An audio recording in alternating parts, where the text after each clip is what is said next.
Hello everyone, welcome to all of you. आज हम पढ़ेंगे नेक्स्ट यूनिट फ्लूइड डायनेमिक्स। ये नहीं समझिए, हम बताए थे पिछले क्लास में कि फ्लूइड काइनेमेटिक्स उतना ही था और उसके बाहर क्वेश्चन नहीं आएगा। बस आप फ्लूइड काइनेमेटिक्स क्या, हम पूरे हाइड्रोलिक्स में जो पढ़ा दिए बस उसको आपको मल्टीपल टाइम रिवीजन करना है। बस आपको यही एक काम करना है, ठीक है। आज हम शुरू करेंगे फ्लूइड डायनेमिक्स। तो समझिए हाइड्रोलिक्स का सबसे हार्ड वही था काइनेमेटिक्स वाला। डायनेमिक है लेकिन ऐसा नहीं है, ठीक है। फ्लूइड डायनेमिक आ जाएगा आपका फ्लूइड डायनेमिक्स, ठीक है। अब देखिएगा काइनेमेटिक्स में क्या था आपका कि हम स्टडी कर रहे थे सिर्फ मोशन का, क्योंकि मोशन हम बताए थे भाई। मोशन क्या है? मोशन क्या है आपका? मोशन एक कॉज था। मोशन क्या है? कॉज है। किसका कॉज है भाई? फोर्स का। अरे फोर्स लगाएंगे तभी तो मोशन होगा, है कि नहीं? तो फोर्स का कॉज क्या है? आपका मोशन है। तो फ्लूइड डायनेमिक्स में क्या करेंगे? डायनेमिक्स में क्या करेंगे? मोशन को तो देखेंगे ही देखेंगे। फ्लूइड डायनेमिक्स में क्या करेंगे? मोशन को तो देखना ही देखना है, जो हम काइनेमेटिक्स में देख रहे थे। लेकिन इसमें क्या करना हमको? इसमें मोशन के साथ साथ फोर्स को भी स्टडी करना है। तो इसको क्या कहेंगे? डायनेमिक्स को क्या कहेंगे? एक साइंस की एक ऐसी ब्रांच है जिसमें हम मोशन को उसके फोर्स के को देखते हुए स्टडी करते हैं। यानी it is the branch of science which deals with motion of body with considering of force. Force को भी कंसीडर करते हुए और उसके मोशन को क्या करेंगे? स्टडी करेंगे। तो बहुत सारे फोर्स पढ़ना है हमको। हाँ, बहुत सारे फोर्स पढ़ना है। जैसे कि हम कहेंगे फोर्स ऑफ, है ना, पी यानी प्रेशर फोर्स। एफ पी को क्या कहेंगे हम? प्रेशर फोर्स कहेंगे। एफ पी को क्या कहेंगे हम? Pressure force. जैसे आ जाएगा फोर्स ऑफ जी यानी ग्रेविटेशनल फोर्स। क्या हो जाएगा आपका? ग्रेविटेशनल। क्या हो जाएगा आपका? ग्रेविटेशनल फोर्स हो जाएगा, ठीक है। उसके बाद क्या हो जाएगा भाई? फोर्स ऑफ सी यानी कंप्रेसिबल फोर्स। क्या हो जाएगा आपका? Compressible compressible force. होगा कि नहीं होगा? उसके बाद क्या होता है आपका? फोर्स ऑफ टी यानी टर्बुलेंट फोर्स। क्या हो जाएगा आपका? फोर्स ऑफ टी क्या हो जाएगा आपका? टर्बुलेंट फोर्स हो जाएगा। उसके बाद हो जाएगा force of V, viscous force. क्या हो जाएगा आपका? Viscous force. अब देखिए सारा नाम आपको सुन, मतलब आप सारे के सारे नाम सुने हुए हैं, आप याद करिए। इसको शॉर्टकट में याद करने का यही तरीका है, P G C T V यानी पीजी सीटीवी, ठीक है। आप अपने अनुसार ट्रिक बना लीजिएगा, हम भी ट्रिक बनाए हैं, है ना। लेकिन हम बताएंगे नहीं, वो मतलब अच्छा ट्रिक नहीं है, आप लोग हंसने लगेंगे। तो आप अपने अनुसार ट्रिक बना लीजिएगा, हाँ बना लीजिएगा, नहीं तो बाद में भूल जाएगा। कैसे भूल जाएगा भाई? टर्बुलेंट के जगह कोई टेंशन फोर्स डाल देगा, कोई सी के जगह कंप्रेसिव कर कोहेजन फोर्स न लिख दे, ठीक है। तो इसको देख लीजिएगा और ट्रिक बना करके और ये नाम भी मतलब याद कर लीजिएगा कि सी का मतलब कंप्रेसिबल ही है, कोहेजन फोर्स नहीं है। टी का मतलब टेंशन फोर्स नहीं है, टर्बुलेंट फोर्स है, ठीक है।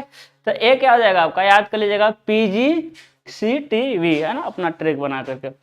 हम देखिए सारे के सारे फोर्स क्या आप सुने नहीं है क्या? बिल्कुल सुने होंगे। देखिए क्या प्रेशर जानते हैं आप? बिल्कुल। अरे ग्रेविटेशनल तो बचपन से ही जानते हैं, है कि नहीं? जो लोड होता है, जो भार होता है, वो नीचे की तरफ कार्य करता है, वही तो ग्रेविटेशनल का प्रभाव होता है। कंप्रेशन वो भी जानते हैं आप। टर्बुलेंस, लेमिनार टर्बुलेंस, ये भी आपको पता है। विस्कस, विस्कस हम बहुत देखे हुए हैं। विस्कस हम क्या देखे हुए हैं? बहुत देखे हैं। अब इन्हीं फोर्स को कंबाइंड करके, हाँ इन सारे यदि फोर्स को कंबाइंड कर देते हैं ना, इन सारे फोर्स को यदि जोड़ देंगे तो उसे कहते हैं हम लोग इनर्शिया फोर्स, है ना। Force of inertia. Inertia force क्या मिलता है भाई? Pressure force, gravitational force, compressible force, turbulent force और हो जाएगा आपका विस्कस फोर्स। सारे फोर्स को ऐड कर देंगे तो क्या मिल जाएगा आपका? Inertia force. लेकिन इनर्शिया फोर्स एग्जाम में नहीं आता। आता क्या है? इनर्शिया फोर्स सारों सभी को जोड़ देंगे तो इनर्शिया फोर्स क्यों देगा एग्जाम में? क्योंकि सभी को जोड़ना है तो सब लोग जोड़ देंगे। आता है आपका सबसे पहले पहले आता है बस जोड़ना। अभी देखिएगा धीरे धीरे हम लेवल को उठाएंगे, ठीक है।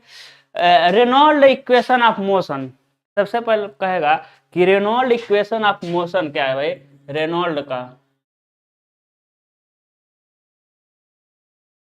Reynold equation, Reynold equation of motion, Reynold equation of motion, ये फोर्स है, सिंपल कह सकते हैं, रेनॉल्ड फोर्स कह सकते हैं इसे, ठीक है। तो देखिए ट्रिक क्या था आपका, पी जी टी नहीं सी टी वी, ठीक है। अब देखिएगा इसमें से कंप्रेशन को क्या करना है आपको, नहीं देखना है, कंप्रेशन को नहीं देखेंगे तो रेनॉल्ड इक्वेशन ऑफ मोशन क्या हो जाएगा भाई, किसका सम हो जाएगा, pressure force, gravitational force, turbulent force और फोर्स ऑफ विस्कस, ठीक है, force of viscous. Direct exam में आता है रेनॉल्ड इक्वेशन ऑफ मोशन किसका सम होता है, या रेनॉल्ड इक्वेशन ऑफ मोशन में कौन कौन से फोर्स क्या होता है, इफेक्टिव होते हैं। तो याद रखना है उसमें से बीच वाले को नहीं लिखना है, बीच वाले को नहीं लिखना है भाई। तो क्या हो जाएगा, प्रेशर, ग्रेविटेशनल, टर्बुलेंट और क्या हो जाएगा आपका, विस्कस हो जाएगा, ठीक है।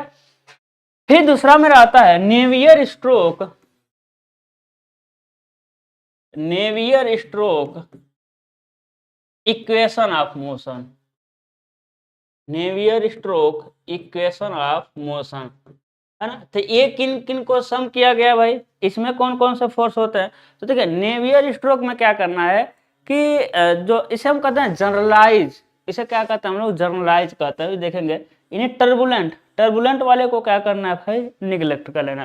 टर्बुलेंट वाले को निगलेक्ट करने का मतलब मान लेंगे कि ये फ्लो कैसा है, मान लेंगे फ्लो कैसा है भाई, लेमिनार है, तभी तो टर्बुलेंट फोर्स को नहीं देख रहे हैं।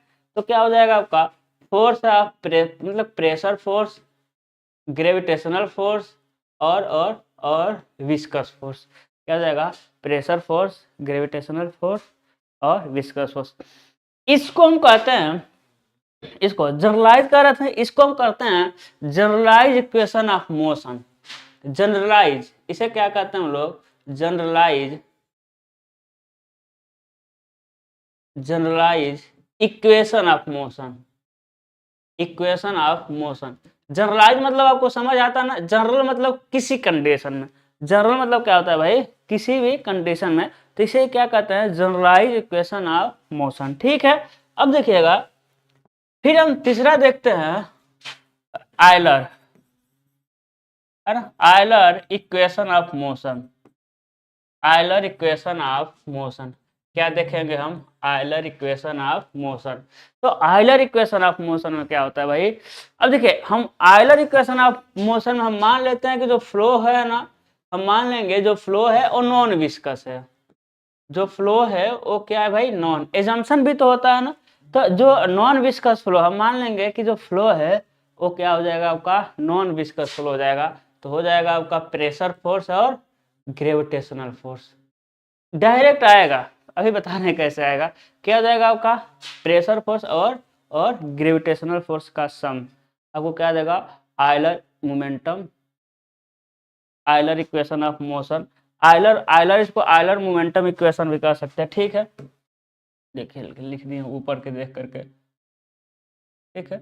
इसको क्या लिख सकते हैं, Euler momentum,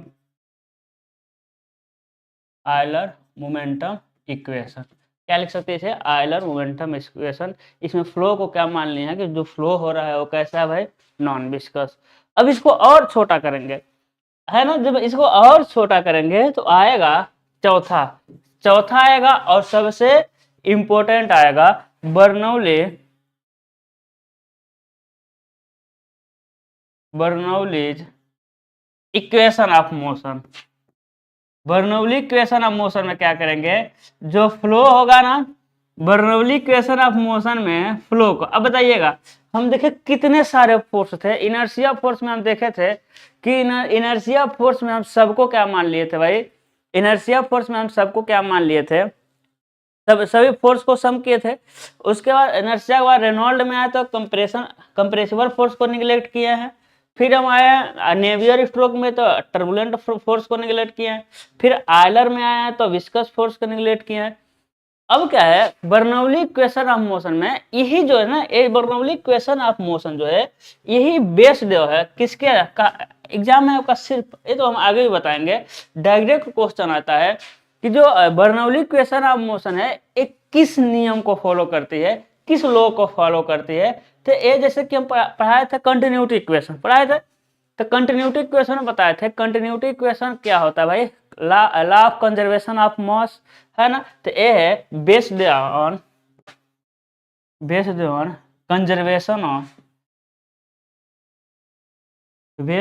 conservation of energy. हाँ, हम सोच रहे थे सभी से हिंदी मिले। ऊर्जा संरक्षण के सिद्धांत पर आधारित है। बर्नौली इक्वेशन ऑफ मोशन किसके आधार पर, किसके सिद्धांत पर आधारित है, ऊर्जा संरक्षण के सिद्धांत पे। अर्थात न ऊर्जा को हम उत्पन्न कर सकते, न ही ऊर्जा को हम खत्म कर सकते, बस इसको एक रूप से दूसरे रूप में बदल सकते हैं। ठीक है, अब देखिएगा बर्नौली इक्वेशन में हम फ्लो को क्या मान लेते हैं, स्टडी मान लेते हैं। फ्लो को क्या मानेंगे, स्टडी मानेंगे, और फ्लो को क्या मानेंगे, इनकम्प्रेसिबल मानेंगे। ठीक है, हमको बहुत ज्यादा पढ़ना है। फ्लो को क्या मान लेंगे, स्टडी मान लेंगे, और फ्लो को क्या मान लेंगे, इनकम्प्रेसिबल मान लेंगे। हम बता रहे हैं हमको यही तो पढ़ना है। देखिएगा, अब कोई ये ना कह देगा, किसी को ये नहीं चाहिए कि सर इसका डेरिवेशन बताइए, नहीं।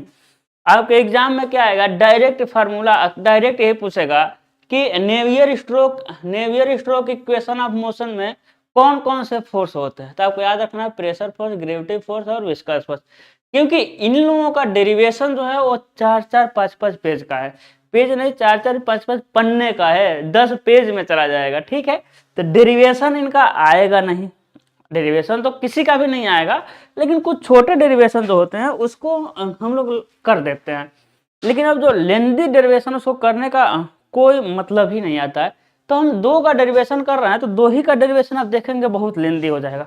जैसे आयलर मोमेंटम इक्वेशन का हम करेंगे, अब बर्नौली तो हमको अच्छे से ही पढ़ना है, इसलिए तो मैं कुछ बताया नहीं है। फ्लो स्टडी इनकम्प्रेसिबल तो हम आगे खुद पढ़ेंगे, यानी हम शुरुआत कर रहे हैं, क्योंकि ये दोनों कभी नहीं, मतलब इन दोनों का हो ही नहीं पाएगा, बहुत लेंदी इन लोगों का डेरिवेशन है। हम शुरू करेंगे आयलर मोमेंटम इक्वेशन से। आयलर मोमेंटम इक्वेशन को ही आप देखेंगे कि बहुत बड़ा है, ये भी बहुत बड़ा है। ठीक है, लेकिन उतना भी बड़ा नहीं है जितना ऊपर के दोनों है। तो समझिए ये तो अभी मतलब कुछ नहीं था, बस बताए थे कि भाई इन फोर्सों का सम मिला करके ये इक्वेशन होता है। अब हम शुरू कर रहे हैं अपना main portion, Euler momentum equation. Euler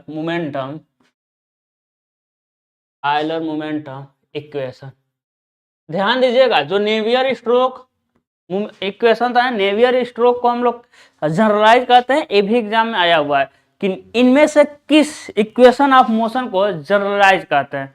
तो किसको कहेंगे आप, नेवियर स्ट्रोक वाले को। ऑप्शन में रहेगा, क्या कहेंगे आप, नेवियर स्ट्रोक को। ठीक है, देखिएगा हम क्या ले रहे हैं, एक फ्लूइड एलिमेंट ले रहे हैं, फ्लूइड एलिमेंट लेंगे, है ना। जैसे देखिएगा ए क्या हो जाएगा आपका, एक पाइप हो जाएगा। ए क्या हो जाएगा, एक आपका पाइप हो जाएगा। ए क्या हो जाएगा भाई, एक आपका पाइप हो जाएगा। ठीक है, हम क्या कर रहे हैं, आयलर मोमेंटम ऑफ इक्वेशन को देखेंगे। ठीक है, अब देखिएगा Euler momentum of equation, Euler momentum of equation में क्या क्या था आपका, एक था आपका क्या, फोर्स, दो फोर्स थे, एक ग्रेविटेशनल फोर्स था और एक प्रेशर फोर्स था, दो ही फोर्स था आयलर मोमेंटम ऑफ इक्वेशन में। आयलर मोमेंटम ऑफ इक्वेशन क्या था भाई, प्रेशर फोर्स है और क्या है आपका, ग्रेविटेशनल फोर्स है। दो ही तो फोर्स है, क्या है आपका, दो ही फोर्स है। तो हम इस पे पूरा का पूरा फोर्स, दो ही फोर्स को देखेंगे। इसमें सारा का सारा क्या रहेगा भाई, दो ही फोर्स को हम देखेंगे। माना जो फ्लो है ना वो इधर से इधर हो रहा है, माना जो फ्लो हो रहा है वो कैसे हो रहा है मेरे लाल, इधर से इधर हो रहा है। लगा दिए, स्ट्रीम लाइन फ्लो बना दिए ना, सॉरी मतलब स्ट्रीम लाइन बना दिए। इससे पता चल गया फ्लो आपका इधर से उधर हो रहा है ना, इधर से उधर क्या हो रहा है आपका, फ्लो हो रहा है। बताइएगा हम किस पे फोकस करेंगे, प्रेशर पे फोकस करेंगे, और किस पे फोकस करेंगे, हम ग्रेविटेशनल पे फोकस करेंगे। देखिए यहाँ एक प्रेशर लगेगा, अरे यहाँ एक प्रेशर लगेगा, इधर से यहाँ से एक प्रेशर लगेगा, तो क्या लगेगा, इसी यदि इसका एरिया ए है, एरिया क्या है आपका ए है, तो क्या हो जाएगा, प्रेशर फोर्स P इंटू ए, क्या हो जाएगा, प्रेशर फोर्स क्या हो जाएगा, P इंटू ए। देखिएगा हम कर रहे हैं, कभी भी हम हाँ, कभी हम प्रेशर को या स्ट्रेस को नहीं घटाते हैं, कभी भी हम प्रेशर स्ट्रेस को घटाते जोड़ते नहीं है, हमेशा प्रेशर को हम फोर्स के काम में लाते हैं, फोर्स को ही जोड़ेंगे और घटाएंगे। तो प्रेशर इजकल टू क्या होता है, ध्यान दीजिएगा क्या कर रहे हैं हम, प्रेशर इजकल टू क्या होता है, फोर्स अपन में एरिया, तो फोर्स इजकल टू क्या हो जाएगा आपका, प्रेशर इनटू एरिया, होगा कि नहीं होगा। तो बताइएगा यदि एरिया हम क्या ले ले रहे हैं भाई, छोटा सा है ना, डीए एरिया ले लेना है, एरिया कितना ले लिया हम इसका, डीए एरिया ले लेना है, ठीक है, क्रॉस सेक्शन का एरिया क्या है, डीए। अब बताइएगा यहाँ जो प्रेशर फोर्स लग रहा है उस फोर्स का मान क्या होगा, तो प्रेशर इंटू डीए। यहाँ प्रेशर कितना लगेगा, यहाँ प्रेशर क्या होगा, यहाँ प्रेशर वेरी करेगा, वेरी मतलब क्या होगा, प्रेशर हमेशा लंबवत लगता है, ये तो पता है, प्रेशर हमेशा लंबवत लगता है। तो इधर से प्रेशर इधर लगा, इधर से प्रेशर क्या लगा, इधर लगा, यहाँ प्रेशर क्या होगा, P plus dP into D. देखिए यहाँ प्रेशर हम ए नहीं कह रहे हैं कि यहाँ प्रेशर इससे अधिक लग रहा है, नहीं, डीपी मतलब प्रेशर का वेरिएशन है, यहाँ मतलब यहाँ का जो प्रेशर है इससे कम भी हो सकता है, इससे अधिक भी हो सकता है, लेकिन मेरे लिए आसान होता है प्लस को लेकर चलना, कैलकुलेशन मेरे लिए क्या होता है, आसान होता है। ये चीजें समझ आ रही है, हम बता रहे हैं ये क्या है भाई, ये जो रेड वाला है, रेड वाला क्या था आपका, स्ट्रीम लाइन था, रेड वाला क्या था आपका, स्ट्रीम लाइन था। ये जो फोर्स है ना वो कितना ट्रेवल कर रहा है, कितना दूरी ट्रेवल कर रहा है, तो ds दूरी, क्या कह देंगे, फोर्स कितना दूरी ट्रेवल कर, सॉरी फ्लूइड कितना दूरी ट्रेवल कर रहा है आपका, ds दूरी ट्रेवल कर रहा है। इतना चीजें समझ आ गई। देखिए प्रेशर फोर्स निकल गया, यहां से क्या निकल गया आपका, प्रेशर फोर्स निकल गया। अब बताइएगा प्रेशर फोर्स के बाद ग्रेविटेशनल फोर्स, ग्रेविटेशनल मतलब लोड नीचे की तरफ काम करेगा, जो भार होता है ग्रेविटेशन के कारण भार कहाँ काम करेगा आपका, नीचे की तरफ काम करेगा। तो देखिए हम भार को काम करा रहे हैं भाई, देखिएगा भार यहीं कहीं होगा, कहाँ काम करेगा, नीचे, क्या है भाई, लोड है, क्या है आपका, टोटल वेट है, क्या है आपका, भार है, ठीक है। अब इस भार को देखिएगा, हम भार निकालने का फार्मूला, अरे mg तो होता ही होता है, लेकिन हम फ्लूइड के भार निकालने का फार्मूला क्या बताए थे, है ना, क्या बताए थे, रो जी वी बताए थे, नहीं बताए थे, क्या बताए थे, रो जी वी। यहाँ रो क्या है भाई, जो रो है ना, जो रो है वो है आपका डेंसिटी, जो रो है वो क्या है आपका डेंसिटी, v क्या है आपका वॉल्यूम है, v क्या मिलेगा आपका वॉल्यूम मिलेगा। तो वॉल्यूम कैसे निकलेगा, dA into D S, volume कैसे निकल जाएगा आपका, dA into D S, volume देखिए dA into D S, dA fluid element dA into D S. तो लिख दें इसको, तो लिखेंगे लोड का मान कितना आ जाएगा, रो जी dA इंटू डी एस। चीजें समझ आ रही है, क्या हो जाएगा आपका, रो जी dA इंटू डी एस, ठीक है, लिख दें। चलिए यहाँ देखिएगा, यहाँ समझिएगा, इसको मिटाते हैं, जो dA है ना वो क्या है भाई, है ना, dA क्या है, क्रॉस सेक्शन एरिया, है ना, क्या लिखेंगे, क्रॉस सेक्शन एरिया, dA क्या है, क्रॉस सेक्शन एरिया है। ds भाई जो दूरी क्या कर रहा है, वो ट्रेवल कर रहा है, ds क्या है, जो दूरी वो क्या कर रहा है, ट्रेवल कर रहा है, फ्लूइड यहां से लेकर के वहां तक। अब देखिएगा हम क्या निकालेंगे भाई, फोर्स बताइए, फोर्स में एक्सेलरेशन आता है, फोर्स में क्या आता है आपका, एक्सेलरेशन आता है, बिल्कुल, क्योंकि याद करिए force F is equal to M में, F इजिकल टू क्या हो जाएगा आपका, एम में होगा, F इजिकल टू क्या हो जाएगा आपका, एम में हो जाएगा, ठीक है। उससे पहले कुछ एजम्पशन समझिएगा, जो एजम्पशन है ना, एजम्पशन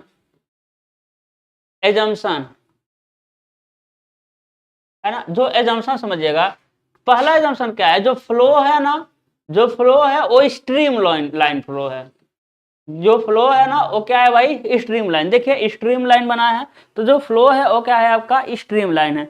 अरे फ्लो स्ट्रीम लाइन तो है ही, क्योंकि इसमें देखिए स्ट्रीम लाइन में तो टर्बुलेंट को खत्म किए थे, कहाँ गया, टर्बुलेंट को खत्म किए थे कि नहीं किए थे, नेवियर, हाँ टर्बुलेंट को देखिए ऊपर ही खत्म किए थे, तो स्ट्रीम लाइन फ्लो है।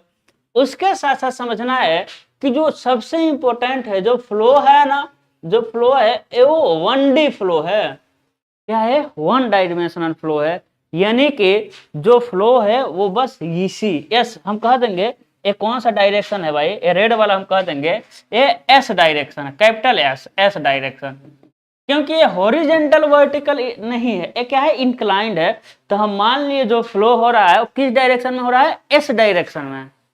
जो फ्लो हो रहा है वो किस डायरेक्शन में हो रहा है, आपका एस डायरेक्शन में।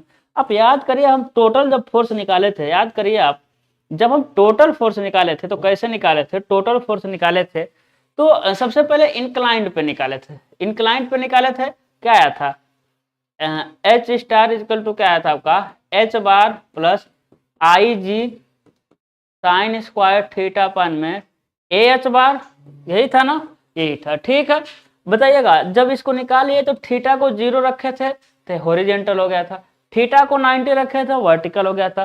तो इसीलिए कोई भी कैलकुलेशन किया था तो इंक्लाइंड पे निकाला था। इंक्लाइंड में थीटा का मान आ जाता है, उसी थीटा को चेंज करके हम लोग वर्टिकल और हॉरिजेंटल बना लेते हैं।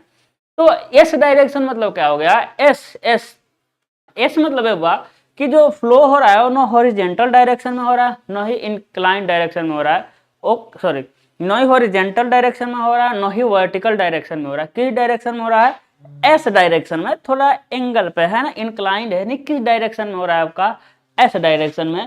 जब एस डायरेक्शन में फ्लो हो रहा है तो एक आता है टर्म एस, एस आता है, क्या आ जाएगा आपका एस, क्या आएगा एस, याद करिए क्या है आपका एक्सेलरेशन। अरे याद करिए पिछले वाले में A X A Y A Z निकाले थे, acceleration of X direction, acceleration of Y direction, acceleration of क्या था आपका जेड डायरेक्शन, था कि नहीं था, बताइए,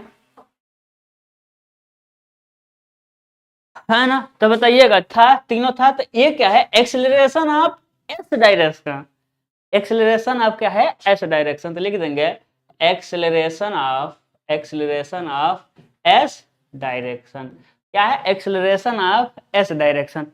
वी वी आएगा ना, वी वेलोसिटी, तो क्या लिखेंगे हम, ए वी है वेलोसिटी ऑफ एस डायरेक्शन। हम एस, आप याद करिए जब एक्सेलरेशन मिला था तो उसमें मिला था कि नहीं, डी यू अपन में D X D Y V मिला था सारा, तो उसमें एक्सेलरेशन निकालेंगे तो उसमें वेलोसिटी भी तो आएगा। तो एस डायरेक्शन के वेलोसिटी को हम क्या मान रहे हैं, एस डायरेक्शन के वेलोसिटी को हम क्या मान ले रहे हैं, हम एस डायरेक्शन के वेलोसिटी को हम मान रहे हैं क्या, वी, क्या मान ले रहे हैं हम, वी मान ले रहे हैं, क्या मान ले रहे हैं, वी मान ले रहे हैं। ठीक है, इसको हम क्या बढ़ते हैं भाई, आगे बढ़ते हैं, इसको क्या बढ़ते हैं आगे। देखिए बता रहे हैं ना, अब सोचिए कि अभी तो शुरुआत है सिर्फ आयलर का, यानी अब नेवी और स्ट्रोक और ओ पढ़ने लगेंगे तो हो जाएगा आपका कल्याण, है ना। तो थोड़ा सा लेंदी पड़ता है, लेकिन समझाने से क्या होता है कि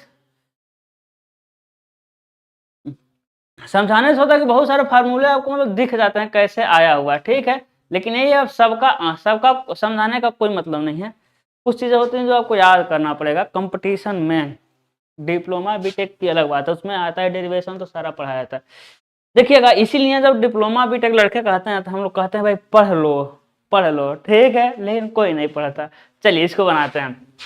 एक क्या है भाई, फ्लूइड एलिमेंट, वही वाला फ्लूइड एलिमेंट है, पिछला वाला है। एक क्या हो जाएगा आपका फ्लूइड एलिमेंट, क्या हो जाएगा, फ्लूइड एलिमेंट हो जाएगा, ठीक है।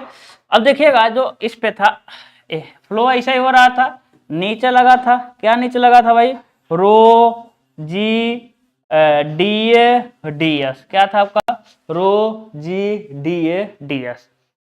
अब rho G D A D s के कंपोनेंट मिलेंगे, rho G D A D s के क्या मिलेंगे, आपके कंपोनेंट मिलेंगे। यहाँ से क्या बना रहा है, यहाँ थीटा एंगल बना रहा है, यहाँ क्या बना रहा है आपका थीटा एंगल बना रहा है। तो यहाँ क्या, यहाँ एक मिलेगा कंपोनेंट इधर, और एक क्या मिलेगा आपके इधर मिल जाएगा, है ना। एक इधर मिलेगा और एक क्या मिल जाएगा, इधर मिलेगा। तो एक क्या हो जाएगा भाई, एक थीटा के तरफ है, तो rho G D A D S cos theta. यहाँ क्या मिलेगा, कुछ नहीं मिलेगा, rho G D A D s sine theta. मिलेगा नहीं मिलेगा, दो कंपोनेंट हो जाएंगे इसके, rho G D A D s sine theta, और क्या हो जाएगा आपका कॉस थीटा हो जाएगा। ये समझ आ गई, ठीक है। अब समझिएगा, अब समझिए यदि हम इसका लाइन डायग्राम बनाएं, इसका क्या बना रहे हैं हम, लाइन डायग्राम। देखिएगा जो इंक्लाइंड वाला है, इसका जो इंक्लाइंड वाला है उस कितना है, ds है, अरे चाहते तो हम इसमें भी बना सकते थे, लेकिन इसमें फिर मतलब कंजेस्टेड हो जाता है, इसमें क्या हो जाता है थोड़ा सा कंजेस्टेड हो जाता है, इसलिए इसको हम अलग बनाए। सेम इसी फिगर में आप यहाँ दर्शा सकते हैं, दर्शा दें, चलिए दर्शा दे रहा, देखिएगा यहाँ क्या हो जाएगा आपका rho G D A D S cos theta, है कि नहीं।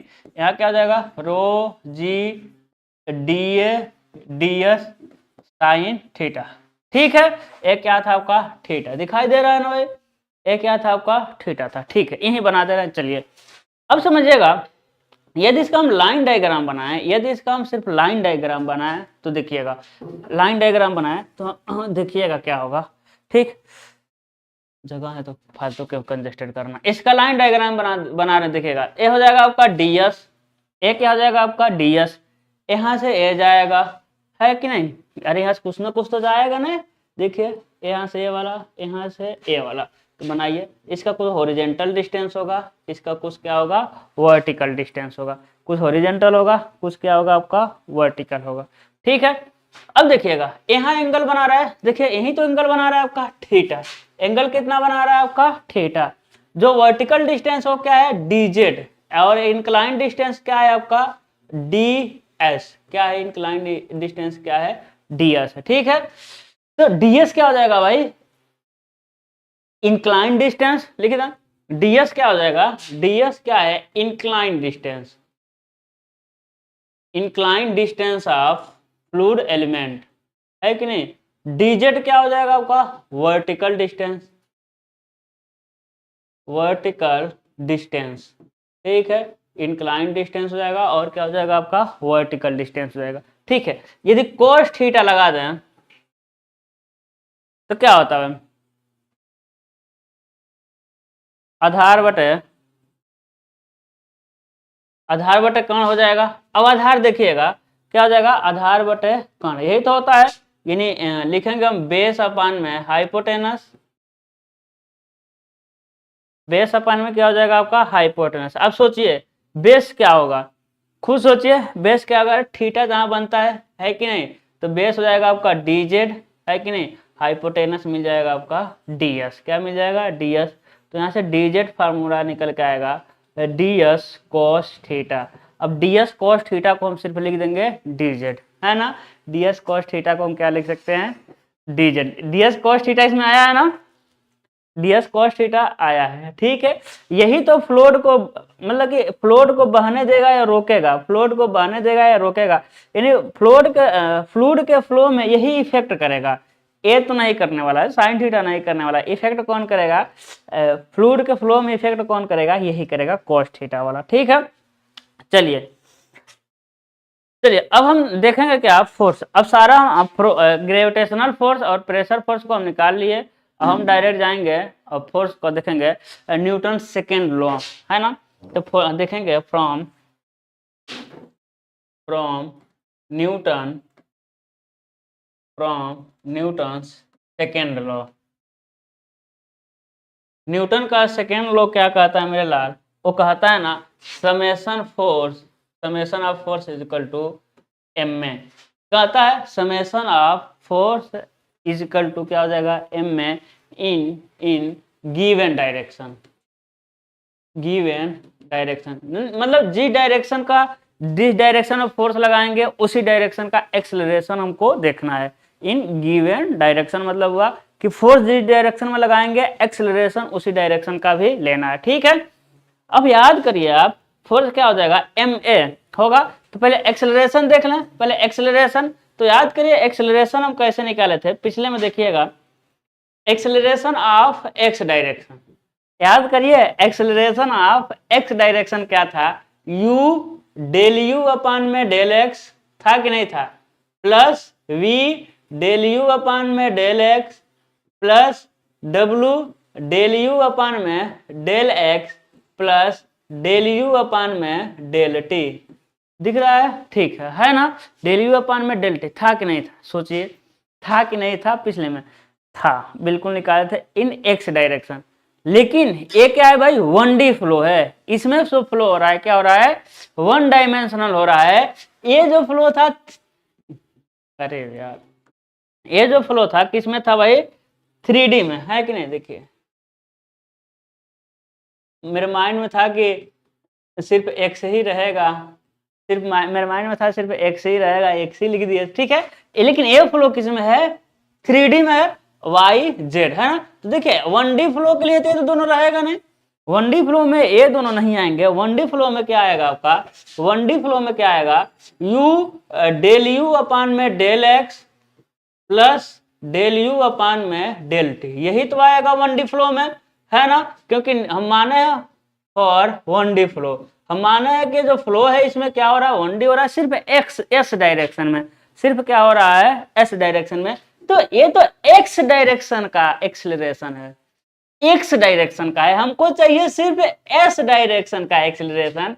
तो एस डायरेक्शन का एक्सेलरेशन क्या होगा बताइएगा, एक्स डायरेक्शन का वेलोसिटी क्या माने हैं, वी, एस डायरेक्शन का वेलोसिटी क्या माने है मेरे लाल, एस डायरेक्शन का वेलोसिटी क्या माने है, वी, एस डायरेक्शन का वेलोसिटी क्या माने हम, वी माने हैं। तो यू की जगह लिखेंगे वी डेल वी अपान में डेल एस, होगा कि नहीं होगा, डेल वी अपान में डेल एस, एस डायरेक्शन का, प्लस क्या आ जाएगा, प्लस डेल वी अपान में del t, acceleration of S direction, ए इसमें है, हम निकाले अभी एक्सेलरेशन ऑफ एस डायरेक्शन। बताइए कोई दिक्कत है, कोई दिक्कत नहीं है, कोई दिक्कत नहीं है ना, नहीं होगा। फिर हम समेशन ऑफ एम देखें, summation of F is equal to M में, समेशन ऑफ यानी फोर्स का समेशन क्या हो जाएगा एम में। तो अब फोर्स का समेशन देखेंगे, ठीक है भाई, इधर ध्यान दीजिए, इधर से ध्यान, इधर ध्यान दीजिए, इधर वाले को हम मान ले रहे हैं प्लस, जो ऊपर जा रहा है उसको हम ले रहे हैं प्लस, अरे किसी को प्लस किसी को माइनस ले सकते हैं, उसमें कोई फर्क नहीं पड़ने वाला। तो ऊपर वाले को ले रहे हैं, इधर जो इधर से इधर फ्लो हो रहा है उसको ले रहे हैं प्लस, और उधर से जो इधर फ्लो हो रहा है उसको ले लेंगे, मतलब जो फोर्स लग रहा है इधर से उधर जो फोर्स लग रहा है उसको प्लस ले रहे हैं, उधर से इधर जो फोर्स लगेगा उसको हम क्या ले रहे हैं, माइनस ले रहे हैं। तो चलिए काम करते हैं, काम हम क्या करते हैं, शुरू करते हैं, इसको ऊपर लेके आते हैं, इसको इस पेज के बगल में रहेगा, तो पीछे से हम क्या कर लेंगे, देखते रहेंगे, ठीक है। फोर्स का समेशन कर रहे हैं, ठीक है, फोर्स का समेशन कर रहे हैं हम, मेरा बहुत बड़ा जाएगा तो इसके हम नीचे लिख रहे हैं फोर्स का समेशन। देखिएगा इधर से क्या है, इधर से P इंटू डी ए है, तो हो जाएगा आपका P इंटू डी ए, क्या हो जाएगा, P इंटू डी ए। अब उधर से देखिए, तो इधर से देखिए, इधर से क्या लग रहा है, A, P plus D P into D है ना। तो चलिए उसको देखते हैं, सॉरी माइनस उधर से लग रहा है, तो क्या हो जाएगा, P plus D P into D है। कोई दिक्कत है बताइए, कोई दिक्कत है, बिल्कुल नहीं सर। फिर देखिए, फिर इस डायरेक्शन से एक और फोर्स लग रहा है, यहाँ पर इस डायरेक्शन से एक और फोर्स लग रहा है, तो क्या है, rho G D A D S cos theta, है कि नहीं, देख लीजिए, तो जाएगा minus rho G D A D S cos theta, क्या हो जाएगा, rho G D A D S cos theta. अब देखिए तो फोर्स, और कोई भी फोर्स लग रहा है क्या, और कोई फोर्स नहीं लग रहा है भाई, एक इधर से लग रहा था, स्ट्रीम इधर से लग रहा था, एक इधर से लग रहा था, इस लाइन पे और कोई फोर्स नहीं लग रहा, ठीक है। अब हम क्या देखेंगे, यदि एफ का समेशन ऑफ एफ हो गया, अब हम देखेंगे एम ए को, है ना। अब हम क्या देखेंगे, एम ए को, तो ए तो आपको मिला हुआ है, ए आपको मिला हुआ है, चलिए ए आपको मिला हुआ है ए, तो लिखेंगे वी डेल वी अपान में del S plus del we upon में डेल टी, क्या हो जाएगा भाई, एक्सेलरेशन। हमको चाहिए एम, हमको क्या चाहिए आपका, एम चाहिए, एम मतलब मेरा नाम एम ही है, ठीक है। तो देखिएगा एम, यदि चलिए यही निकालते हैं, यदि एम हम देखें, यदि हम एम देखें, पीछे निकाल लेते हैं, ठीक है, पीछे निकालेंगे ज़्यादा समझ आएगा। यदि हम यहाँ एम देखें, एम देखिएगा, देखिए वेट का मान कितना आ रहा है, वेट का मान कितना आ रहा है समझिएगा, वेट का मान कितना आ रहा है, rho G D A D s, अरे वेट यही है, नीचे काम कर रहा है, यही तो होता है weight, rho G D A D S, ठीक है। तो एम, अरे weight is equal to M G होता है, rho G D A D S, G से जी क्या हो जाएगा आपका, खत्म हो जाएगा, तो एम इजकल टू बचेगा rho D A D S, m का मान क्या हो जाएगा आपका, rho D A D S. बताइए कोई दिक्कत है? नहीं सर, आगे बढ़िए। Rho D A D S तो हो जाएगा आपका rho D A D S, क्या हो जाएगा, rho D A D S. ठीक है, अब देखिएगा हम बता रहे हैं आपको, मेरा मेरा काम ऐसा नहीं है कि आपको हम आसान आसान पढ़ा करके खत्म कर दे। आसान बहुत जगह आप पढ़ेंगे या बहुत टीचर पढ़ाएंगे तो आपको खुश करेंगे। खुश क्या, एकदम आसान आसान पढ़ाएंगे जो आपको बहुत ही मजा आएगा पढ़ने में। एग्जाम में आएगा नहीं आएगा कोई भरोसा नहीं। हाँ, आप यहाँ पढ़ने आए हैं तो आप आसान नहीं पढ़ने आ रहे हैं, आप वो चीज पढ़ने वाले हैं जिससे एग्जाम में नंबर आए। आप यहाँ वो पढ़ने वाले हैं जिससे एग्जाम क्वालिफाई हो। हम आपको वो पढ़ाएंगे जो एग्जाम में डायरेक्ट क्वेश्चन आते हैं। तो हम ये नहीं देखेंगे कि ये इजी है कि ये आसान है, ये बहुत ज़्यादा कॉम्प्लिकेटेड है, इसको छोड़ते हैं, इसको पढ़ाते हैं। नहीं, मेरा कोशिश है कि ज़्यादा से ज़्यादा आपको दे सकें। ये सब कहीं और पढ़ के देखिएगा आप। डायरेक्ट हम जो फार्मूला आपको लिखवा दे रहे हैं फ्लूइड मैकेनिक्स में ना, आपको जिंदगी में फार्मूला कभी सुनने को नहीं मिलेगा। आप मतलब पढ़ के देखिएगा कहीं पे, ठीक है। जो हम डेरिवेशन करा रहे हैं ये सब कोई नहीं कराता डेरिवेशन। हम अभी जो फार्मूला डेरिवेशन करके लाएंगे ये मिलेगा ही नहीं आपको। हाँ, वो मिलेगा ही नहीं, आप कहीं देख लीजिएगा, ठीक है। लेकिन हम आपको पढ़ा रहे हैं क्योंकि मेरे लाल हम मतलब चाहते हैं आपका एक एक नंबर मिस ना हो। एक एक नंबर मायने रखता है जब मेरिट बनता है, ठीक है। तो कुछ छूटने वाला है नहीं। यहाँ देखिएगा, इसको अब खोलेंगे तो क्या हो जाएगा, P into D A minus क्या हो जाएगा, P into D A plus क्या हो जाएगा, प्लस हो जाएगा डी पी इंटू डी ए हो जाएगा, डी पी इंटू डी ए हो जाएगा। चलिए हो जाएगा ना। अरे प्लस कैसे होगा मेरे लाल, डी माइनस, ये भी तो माइनस हो जाएगा, minus D P into D A minus rho G D A D S cos theta is equal to rho G D A D S. फिर आप लिखेंगे वी डेल वी अपान में del S plus del we upon में del T हो जाएगा। कुछ कटेगा क्या, बिल्कुल कटेगा। काटना तो हम लोग जानते हैं, इंजीनियर है, इधर उधर से ला करके हम काट ही देते हैं। Plus P D A minus P into D ए। अब देखिए बच क्या रहा है, देखिए बच क्या रहा है, क्या बचेगा भाई, minus D P into D A. क्या बचेगा, minus D P into D ए बच रहा है, ठीक है भाई। उसके बाद क्या बचेगा, minus rho G D A D S cos theta बच रहा है, बिल्कुल बच रहा है, बच रहा है, एकदम सीधे सीधे दिख रहा है भाई, बच ही रहा है, ठीक है ना। अब देखिएगा rho G D A D S V del we upon में del S plus del we upon में डेल टी हो जाएगा। चलिए आगे बढ़ते हैं। अब देखिएगा minus D P into D A minus rho G D A, क्या आ जाएगा आपका, rho G D A D Z, D Z is equal to क्या था आपका, डीजेड इजकल टू क्या था आपका, डी एस कोस थीटा। अरे वर्टिकल डिस्टेंस था कि नहीं, बिल्कुल था। डी यहाँ देखिए है ना, डीजेड इजकल टू क्या था, डी एस कोस थीटा। तो यहाँ क्या लिख देंगे हम, यहाँ क्या लिख देंगे, डी एस कोस थीटा के जगह हम लिख देंगे D Z is equal to rho G, अरे बड़ा कर दिया, कट पिट देना चाहिए इधर ही, डी ए डी एस है ना, वी डेल वी अपान में del S plus del we upon में डेल टी हो जाएगा, ठीक है सर। इसको एक तरफ लेके आते हैं, देखिए ए माइनस है, इस इन दोनों को उस तरफ लेके जाएंगे जुड़ जाएगा, तो सबको हम इधर ही जोड़ दे रहे हैं। देखिएगा हो जाएगा आपका D P plus D A, अरे नहीं, D P D A, D P D A plus rho G D A D Z plus क्या हो जाएगा भाई, rho G D A D S V del we upon में del S plus del we upon में del T is equal to आपका हो जाएगा 0, is equal to क्या हो जाएगा 0। फार्मूला मिला आपको, फार्मूला मिला, ठीक है भाई, फार्मूला मिला, ठीक है। अब देखिए इसको अभी हम काटे पीटेंगे, इसको क्या करेंगे अभी हम काटे पीटेंगे, ठीक है।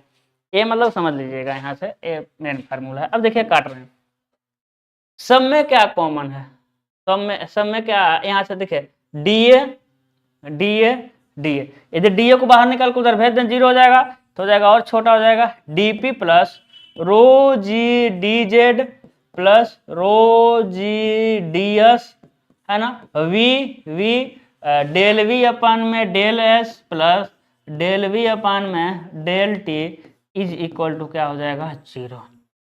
इससे छोटा, इससे भी छोटा होगा नहीं, इससे छोटा आपका नहीं होगा, ठीक है, इससे छोटा आपका नहीं होने वाला है।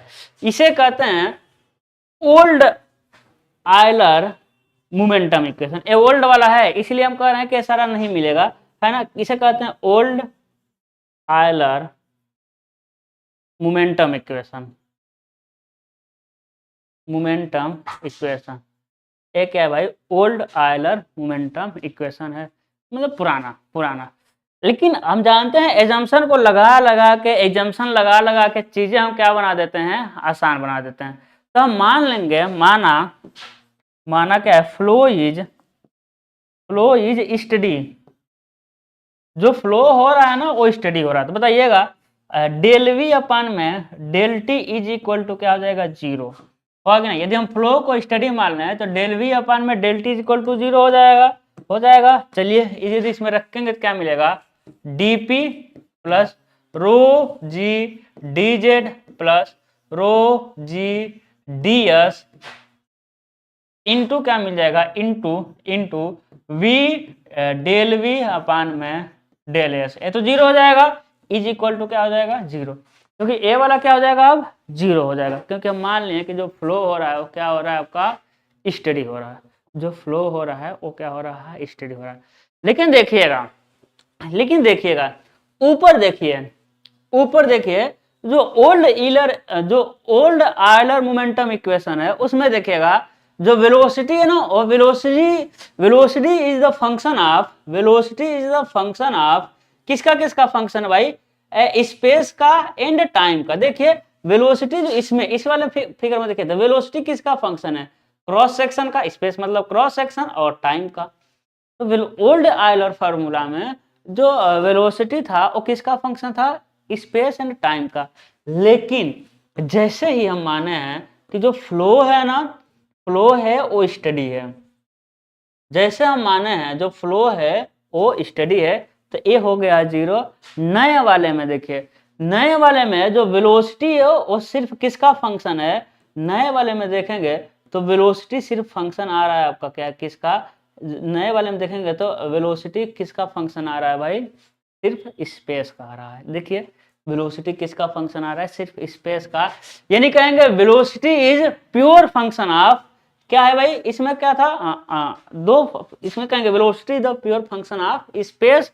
और जब प्योर फंक्शन हो गया, सिर्फ प्योर फंक्शन हो गया, तब इसका डिफरेंशिएट करेंगे तो डीवी इज इक्वल टू क्या हो जाएगा, ds।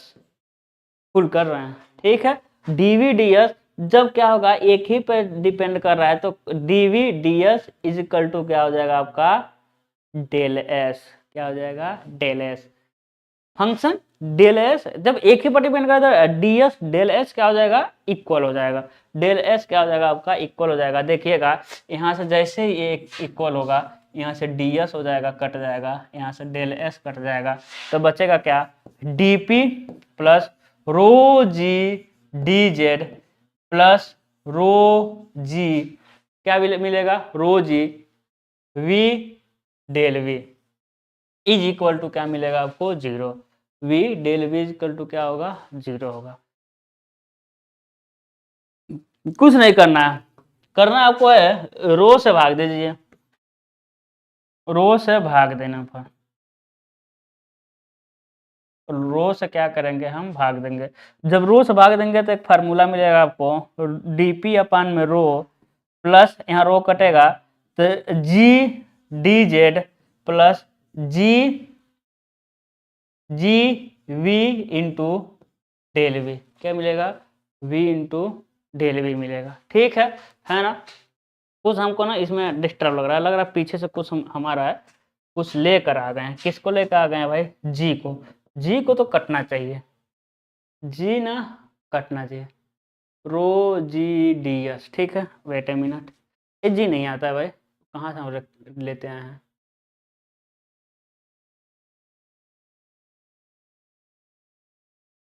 ठीक है ना, यहाँ से देखते हैं हम कहाँ से जी लेते आए हुए हैं। ठीक है,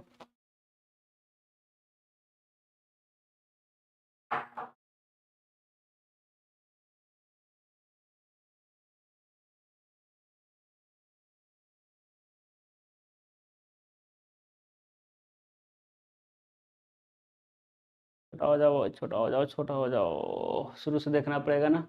ठीक है, यहाँ देखते हैं, यहाँ क्या हो जाएगा, माइनस डी पी इंटू, और नाइन कहीं छूट रहा है, चलो भाई, क्या हो जाएगा, minus D P D rho G D A D S cos theta, ये भी सही है ना। फिर D P rho G D A D S cos theta, rho G D A D S cos theta, ये भी सही है आपका, है ना। छोटा लग रहा है यार, क्या करें, rho G D A D D P, ठीक है, कहाँ क्या हुआ, रोजी रोजी, अब यार शुरू से देखना, अरे जी कहाँ से आ गया भाई,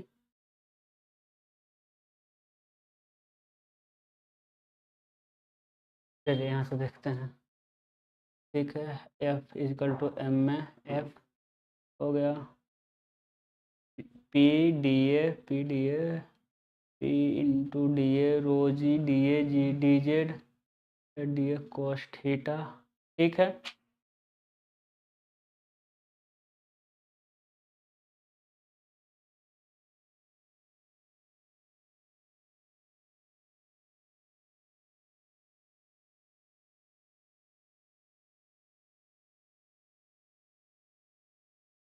हाँ, देखिए देखिए देखिए देखिए, यहाँ देखिए तो लिखे सही हैं, वो जानते हैं, देखिए देखिए, ये वो आदत है, कौन सा आदत है आपका, कि रोजी साथ साथ रहता है। हम क्या कर रहे हैं कि जो रोजी रहता है ना वो साथ साथ रहता है उस, अरे भाई चलो तुम, वही आदत है, देखिएगा यहाँ देखिए, दिख रहा है ना। ठीक है, आदत है, अरे यार चलेगा ही नहीं। हाँ, देखिए यहाँ देखिए लिखा है, हाँ देखिए रो एम का मान क्या था आपका, देखिए एम इजकल टू क्या था, rho D A D S, M का मान इधर निकाले होंगे ना, देखिए M rho D A D S है, एम का मान rho D A D S है। ठीक है, तो rho D A D S है, तो rho rho D A D S, जी आदत है ना क्योंकि रोज ही साथ साथ रहता है, तो वही हम लिखते हैं। यार जी नहीं रहेगा भाई, सीधा सीधा यहाँ जी नहीं रहेगा, यहाँ से जी हटाते हैं, फिर कहीं देखते हैं कुछ गलत ना, यहाँ जी हटाते हैं, है कि नहीं, रो वो साथ साथ लेते हुए हम आए हैं, कोई बात नहीं जी।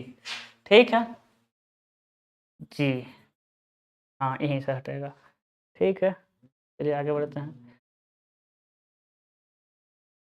देखिए रो यहाँ भी ना, यहाँ भी हमको नहीं याद आया भाई, यहाँ भी, यहाँ क्योंकि फेमस यही है, अभी इसको लिखेंगे, फेमस यही है ना, तो इसको कैलकुलेशन करते हुए आ रहे थे, और तो कहीं नहीं है ना, तो यहाँ से यही थे, डीएस के बगल, डीएस के बगल वाला जी है ना,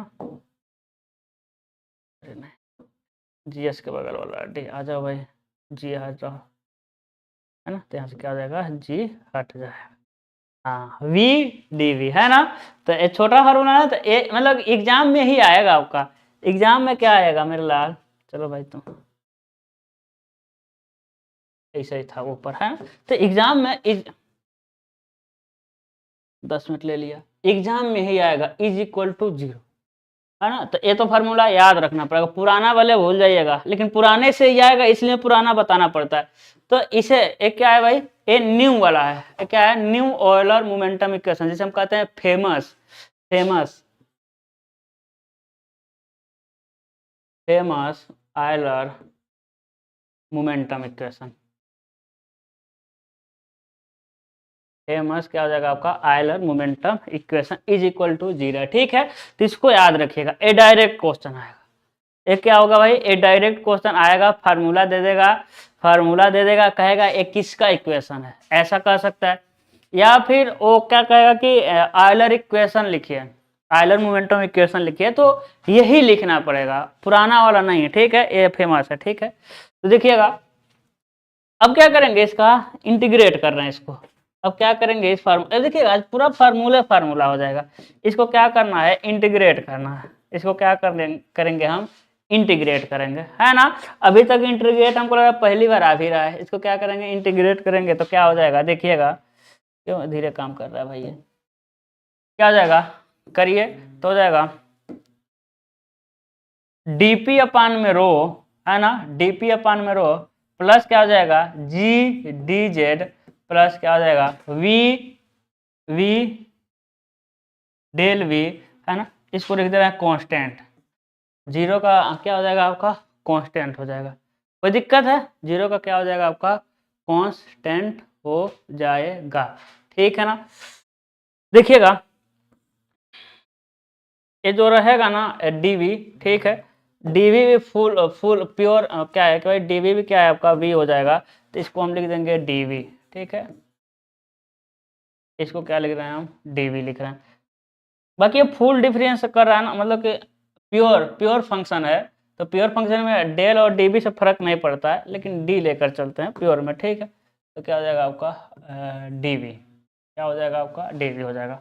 अब चलिए, अब देखिएगा मतलब इसी से बहुत सारे फार्मूले आएंगे। ठीक है, अब आपको पता नहीं है, अब आपको पता नहीं कांस्टेंट कौन सा है, पी कांस्टेंट है कि रो कांस्टेंट है ना। जी तो पता हमको, जी क्या होता है आपका, कांस्टेंट होता है, जी तो पता होता है कांस्टेंट होता है। इन दोनों में पता करने के लिए हम मान लेंगे, फिर हम मानेंगे, फिर क्या मानेंगे, जो फ्लो है ना, फ्लो क्या है, फ्लो इज इनकम्प्रेसिबल। हम मानेंगे क्या, जो फ्लो है ना वो क्या है आपका, इनकम्प्रेसिबल है। जैसे फ्लो को इनकम्प्रेसिबल मानेंगे, डेंसिटी क्या हो जाएगा आपका, कांस्टेंट हो जाएगा। डेंसिटी क्या हो जाएगा मेरे लाल, कांस्टेंट हो जाएगा। अब देखिएगा, अब यहाँ से डेंसिटी को हम क्या कर लेंगे, बाहर निकालेंगे। देखिए तो 1/रो क्या हो जाएगा आपका, डी पी प्लस जी कांस्टेंट रहता है, क्या हो जाएगा, D Z plus plus plus क्या हो जाएगा, इसको हम कर देंगे तो हो जाएगा V square is equal to 2, sorry V square upon में 2 इज इक्वल टू क्या हो जाएगा आपका, कांस्टेंट हो जाएगा।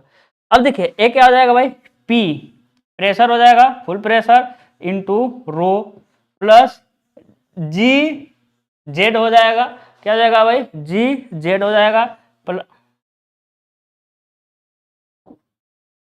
प्लस क्या हो जाएगा, वी स्क्वायर अपान में 2 इज इक्वल टू क्या हो जाएगा आपका, कांस्टेंट हो जाएगा। इज इक्वल टू क्या हो जाएगा आपका, कांस्टेंट हो जाएगा। ध्यान दीजिए इस फार्मूले को, ध्यान दीजिए इस फार्मूले को, क्या करना आपको, ध्यान दीजिए। देखिए एक कुछ कुछ लग नहीं रहा है कि बर्नौली इक्वेशन की तरह दिख रहा है, आपको लग रहा होगा ना, एक कैसे दिख रहा है मेरे लाल, ये लग रहा है बर्नौली इक्वेशन की तरह दिख रहा है, तो इसे कहते हैं ओल्ड ओल्ड बर्नौली इक्वेशन,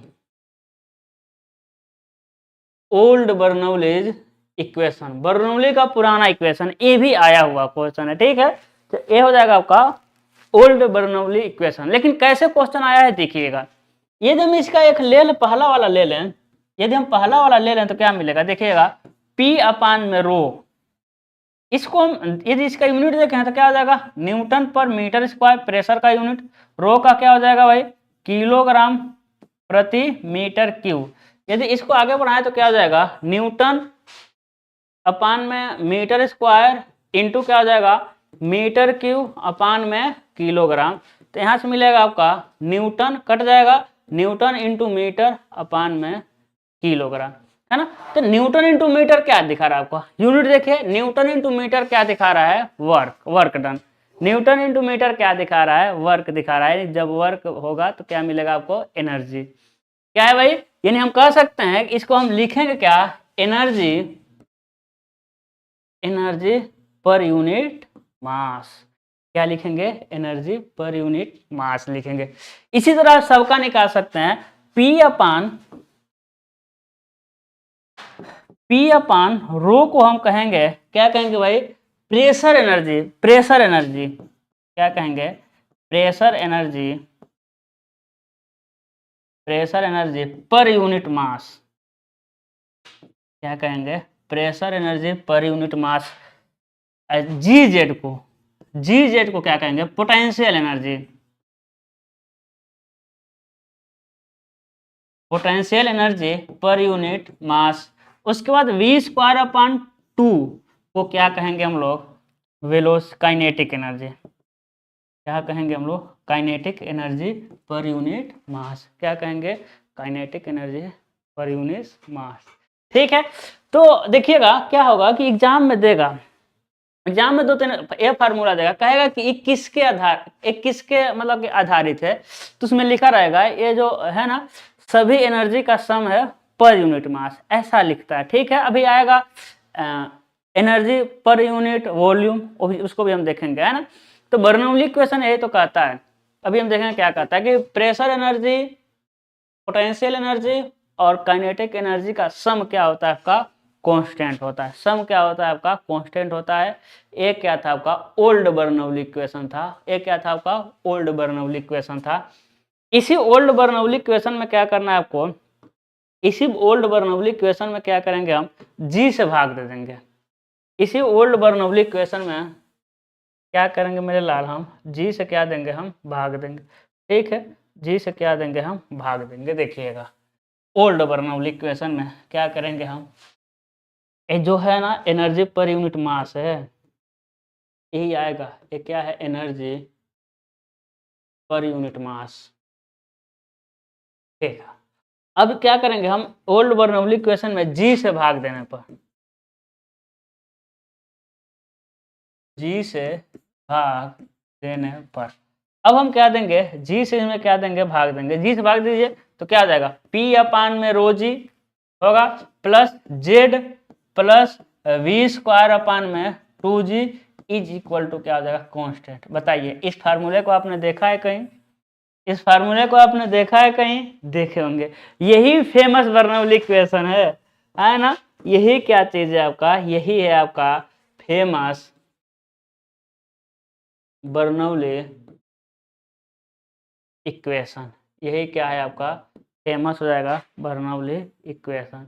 यही क्या है आपका, फेमस बर्नौली इक्वेशन। देखे होंगे आप लोग। तो फेमस बर्नौली इक्वेशन को यदि हम देखें कि ये क्या है, तो P अपान रो जी, P अपान रो जी का यूनिट देखें तो न्यूटन पर मीटर स्क्वायर।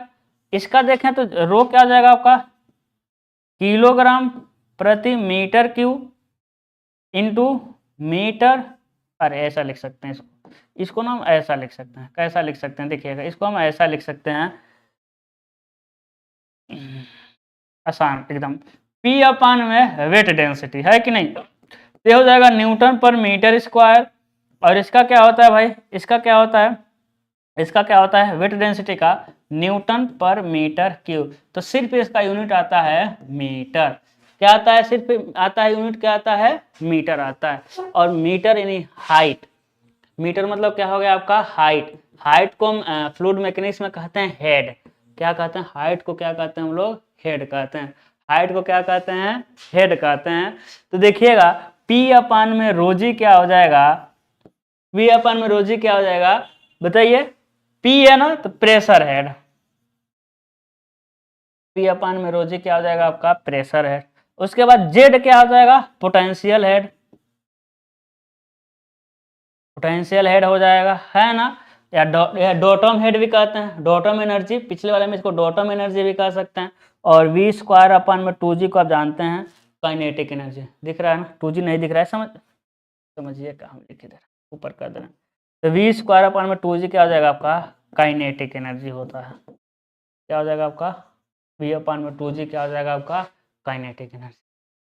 ठीक है, अब देखिएगा, अब समझिएगा, अब क्या करना है ना, सब में गुणा कर दीजिए रोजी से। सब में क्या, इसमें देखिएगा, इसमें क्या करना है आपको, रोजी से गुणा कर देना है। इसमें क्या करना है आपको, इसमें क्या करना है, रोजी से गुणा कर दीजिए। रोजी से गुणा करने पर,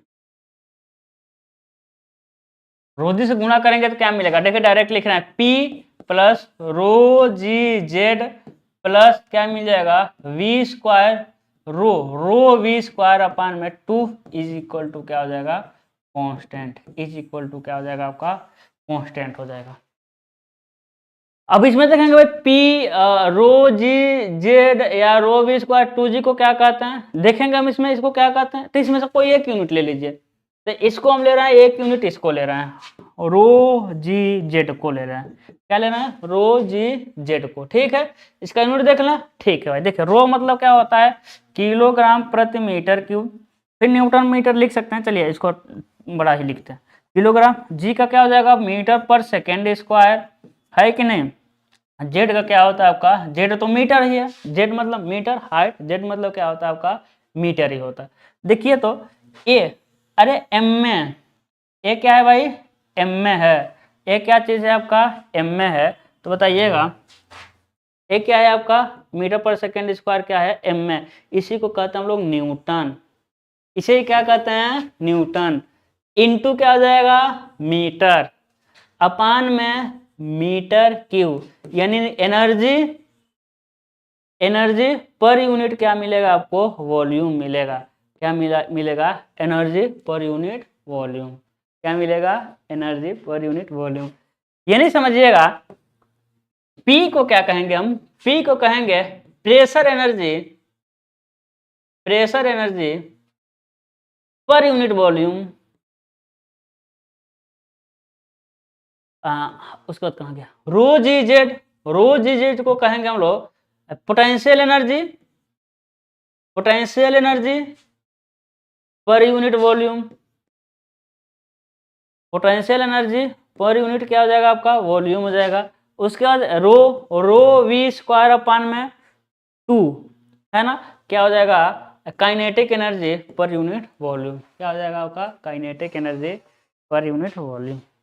तो देखिए इतना, देखिए बर्नौली का कितना, हम शुरू किए थे आयलर से, खत्म कर दिए बर्नौली, क्योंकि आयलर से बर्नौली आने में बस हम फ्लो को स्टडी माने हैं, समाकलन कर दिए हैं, आ गया। ठीक है, तो समझिए बहुत बड़ा पोर्शन आपका कंप्लीट होता है। अब देखिए ये 3 फार्मूले, बर्नौली के यही तीनों फार्मूले आपको याद करना पड़ेगा। आप देखे होंगे कोई डायग्राम नहीं बनाए हैं, सिंपल पुराने से आयलर वाले से ले करके आपको बता दिए हैं।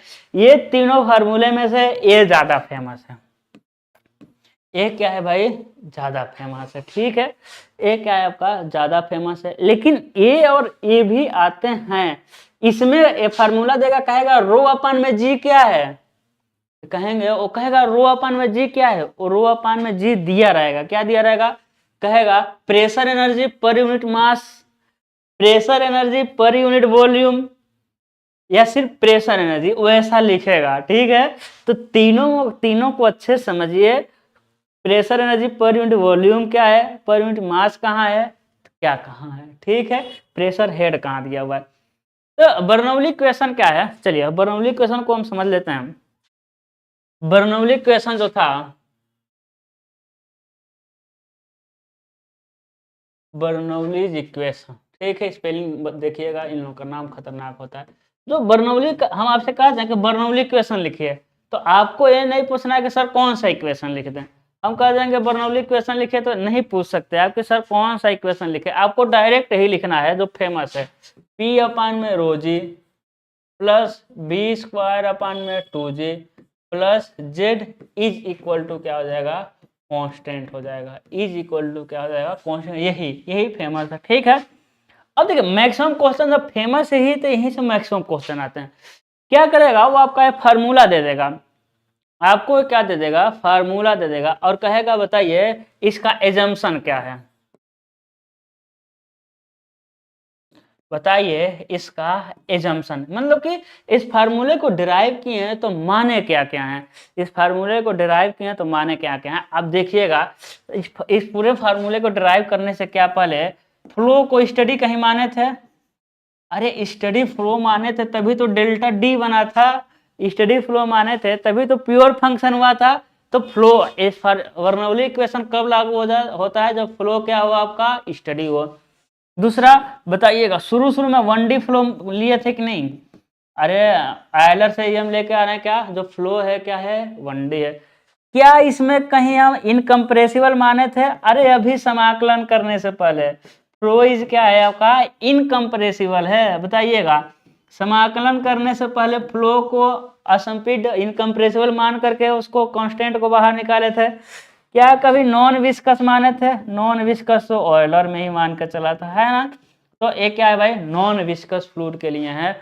और याद रखिएगा ये जो फ्लो है इरोटेशनल है, सॉरी इरोटेशनल फ्लो के लिए, किस फ्लो के लिए है, एक किस फ्लो के लिए है इरोटेशनल, ये जो है ना किस फ्लो के लिए है इरोटेशनल फ्लो के लिए है, ठीक है। समझिएगा आता है जो बर्नौली इक्वेशन है ना सारे के सारे मतलब इससे बाहर नहीं आएगा। जो बर्नौली इक्वेशन है एक किस पर आधारित, हम शुरू में बताए हैं कि बेस्ड ऑन एनर्जी कंजर्वेशन, लेकिन आजकल एडवांस हो गया है, आजकल जमाना क्या हो गया है एडवांस हो गया है। तो डायरेक्ट वो बेस्ड ऑन एनर्जी कंजर्वेशन नहीं लिखता है, तो हम लिखेंगे कि बेस्ड ऑन मैकेनिकल एनर्जी, कहेंगे सिविल हो के मैकेनिकल क्यों कह रहे हैं, मैकेनिकल एनर्जी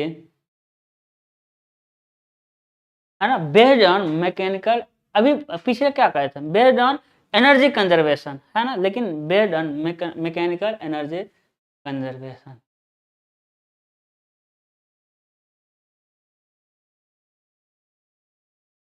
क्या हो जाएगा भाई मैकेनिकल एनर्जी कंजर्वेशन, ठीक है। तो ये हो जाएगा। फिर एक देता है आपका टोटल एनर्जी कंजर्वेशन, तो टोटल एनर्जी कंजर्वेशन नहीं कहेगा बर्नौली इक्वेशन किस कंजर्वेशन पे आधारित है, कहेगा कि आएगा देखिएगा एमसीक्यू कराएंगे तो आएगा, कहेगा कंजर्वेशन ऑफ मास, फिर कहेगा कंजर्वेशन ऑफ मास, फिर कहेगा conservation of energy total energy, क्या कहता है कंजर्वेशन ऑफ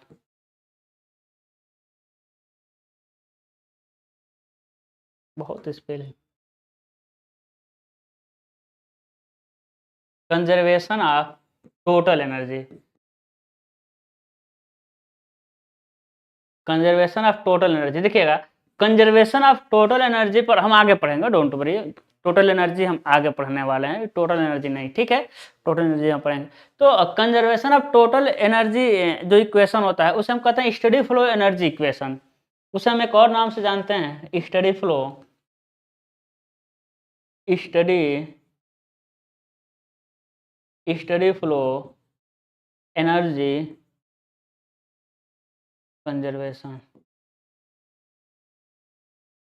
कंजर्वेशन इक्वेशन, ठीक है। यहाँ क्या हो जाएगा आपका conservation of total energy equation, ठीक है। तो टोटल एनर्जी हम पढ़ेंगे डोंट वरी, बस यहाँ है कि टोटल एनर्जी कंजर्वेशन इक्वेशन क्या है भाई, वो उसको स्टडी फ्लो एनर्जी कंजर्वेशन भी कहते हैं। ये समझ आ रही है, चीज़ आपको समझ आ रही होगी, ठीक है। अब देखिएगा आखिर में हम कुछ और बेसिक समझते हैं, हम लाइन डायग्राम लेंगे, लाइन डायग्राम कि फ्लो क्या है ना इधर से इधर हो रहा है, फ्लो क्या हो रहा है इधर से इधर, फ्लो इधर से इधर हो रहा है, ये 1 हो गया 2 हो गया, पाइप है लेकिन हम लाइन के टर्म में दर्शा दिए हैं, ठीक है। पाइप हम कैसे दर्शा दिए लाइन के टर्म में दर्शा दिए, एक है। तो हम कह दें एग्जामिनर कह दे कि इन दोनों बिंदुओं के बीच आप एनर्जी कंजर्वेशन को समझाइए, सॉरी इन दोनों बिंदुओं के बीच क्या है कि बर्नौली एप्लीकेशन को क्या करिए आप अप्लाई करिए। देखिएगा अप्लाई 1 और 2 के बीच क्या करना है बर्नौली इक्वेशन को अप्लाई करना है, तो करेंगे क्या भाई यहाँ मान लेंगे प्रेशर क्या है P1, वेलोसिटी V1 मानेंगे ना PV यही तो होता है, और किसी बिंदु से डाटम से ऊंचाई क्या है आपका Z1, यहाँ क्या हो जाएगा प्रेशर P2, वहाँ क्या है प्रेशर P2, तो यहाँ क्या हो जाएगा भाई V2 हो जाएगा, और यहाँ क्या हो जाएगा आपका Z2 हो जाएगा, Z2 हो जाएगा। तो 1 और 2 के बीच हम बर्नौली एप्लीकेशन को अप्लाई करेंगे तो क्या हो जाएगा P1 अपान में rho G plus B1 square upon में 2G plus Z1 is equal to क्या हो जाएगा P2 अपान में rho G plus plus V1 square sorry V2 square upon में 2G प्लस Z2 है कि नहीं। अब इसमें देखिएगा दोनों जगह रो क्या है, रो कांस्टेंट है, रो क्या है कांस्टेंट है, यानी हम फ्लो क्या है इनकम्प्रेसिबल, फ्लो क्या है आपका इनकम्प्रेसिबल। तभी तो देखिए वहां भी ऐसा तो नहीं यहाँ रो 1 लिख दिया यहाँ रो 2 लिख दिया, नहीं रो क्या है कांस्टेंट है। लेकिन आता है कि भाई ये फार्मूला सारे एजम्पशन अलग अलग लिख करके नहीं आते हैं, तो कभी कभी जैसे कि सारे एजम्पशन नहीं लिख के आएगा, तो हम ये मानेंगे कि जो फ्लो है ना, जो फ्लूइड है वो क्या है भाई आइडियल फ्लूइड है। क्या है मेरे लाल आइडियल फ्लूइड है। तो ये एप्लीकेशन उसी के लिए वैलिड है जब फ्लो क्या हो आइडियल हो या फ्लूइड क्या हो आइडियल। बात वही हुआ ना, आइडियल में क्या होता है भाई, आइडियल में इनकम्प्रेसिबल भी होता है, नॉन विस्कस भी होता है, सरफेस टेंशन 0 होता है, तो सरफेस टेंशन हमको यहाँ लेना नहीं है। तो ऐसा डायरेक्ट इन सभी को न दे करके हम क्या कह सकते हैं कि फ्लो क्या है आपका आइडियल है, फ्लो कह दे, फ्लूइड क्या कह दे आइडियल है, ठीक है हो जाएगा। लेकिन भाई आइडियल के साथ साथ real they they, if flow is real fluid,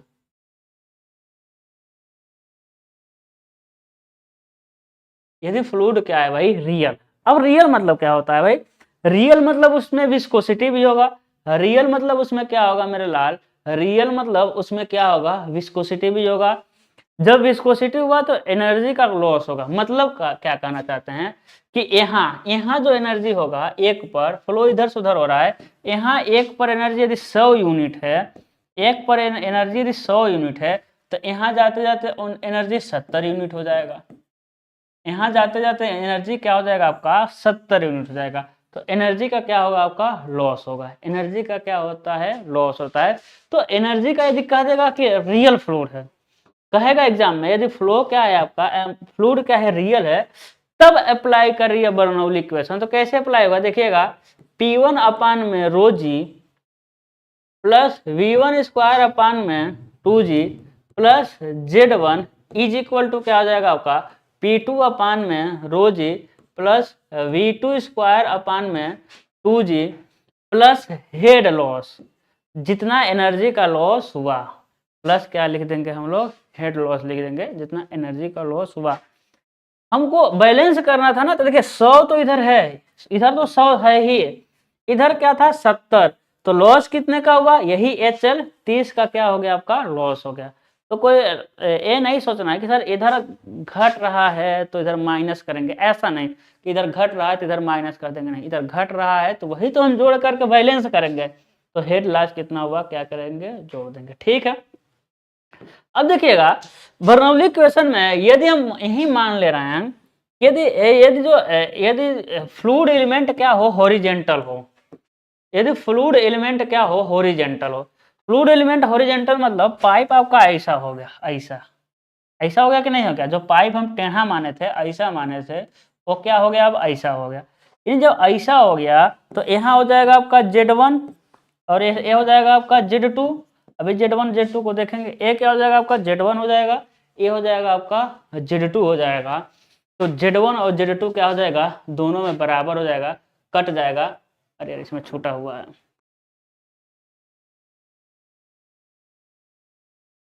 इतना सारा लिखना पड़ता है ना, कुछ डर लगता है। Z2 इज प्लस ZL, क्या है Z2 प्लस ZL। हम इस इक्वेशन की मैक्सिमम बात करेंगे, ठीक है। तो क्या होगा कि हॉरिजॉन्टल हो जाएगा, तो क्या होगा P1 अपान में rho G plus V1 square upon में 2G इज इक्वल टू क्या हो जाएगा आपका P2 अपान में rho G plus V2 square upon में 2G।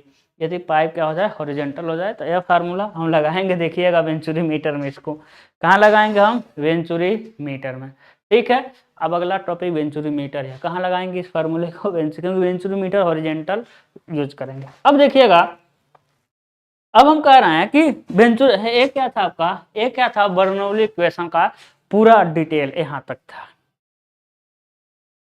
लेकिन इसको यदि एक लाइन में बोलना चाहें तो क्या बोलेंगे, इसको यदि हम एक लाइन में बोलना चाहें तो क्या बोलेंगे, लिखेंगे, देखिएगा, इसको बर्नौली इक्वेशन को यदि एक लाइन में बोलना चाहे तो क्या बोलेंगे, बोलेंगे यदि कोई आसान है, यदि नॉन विस्कस,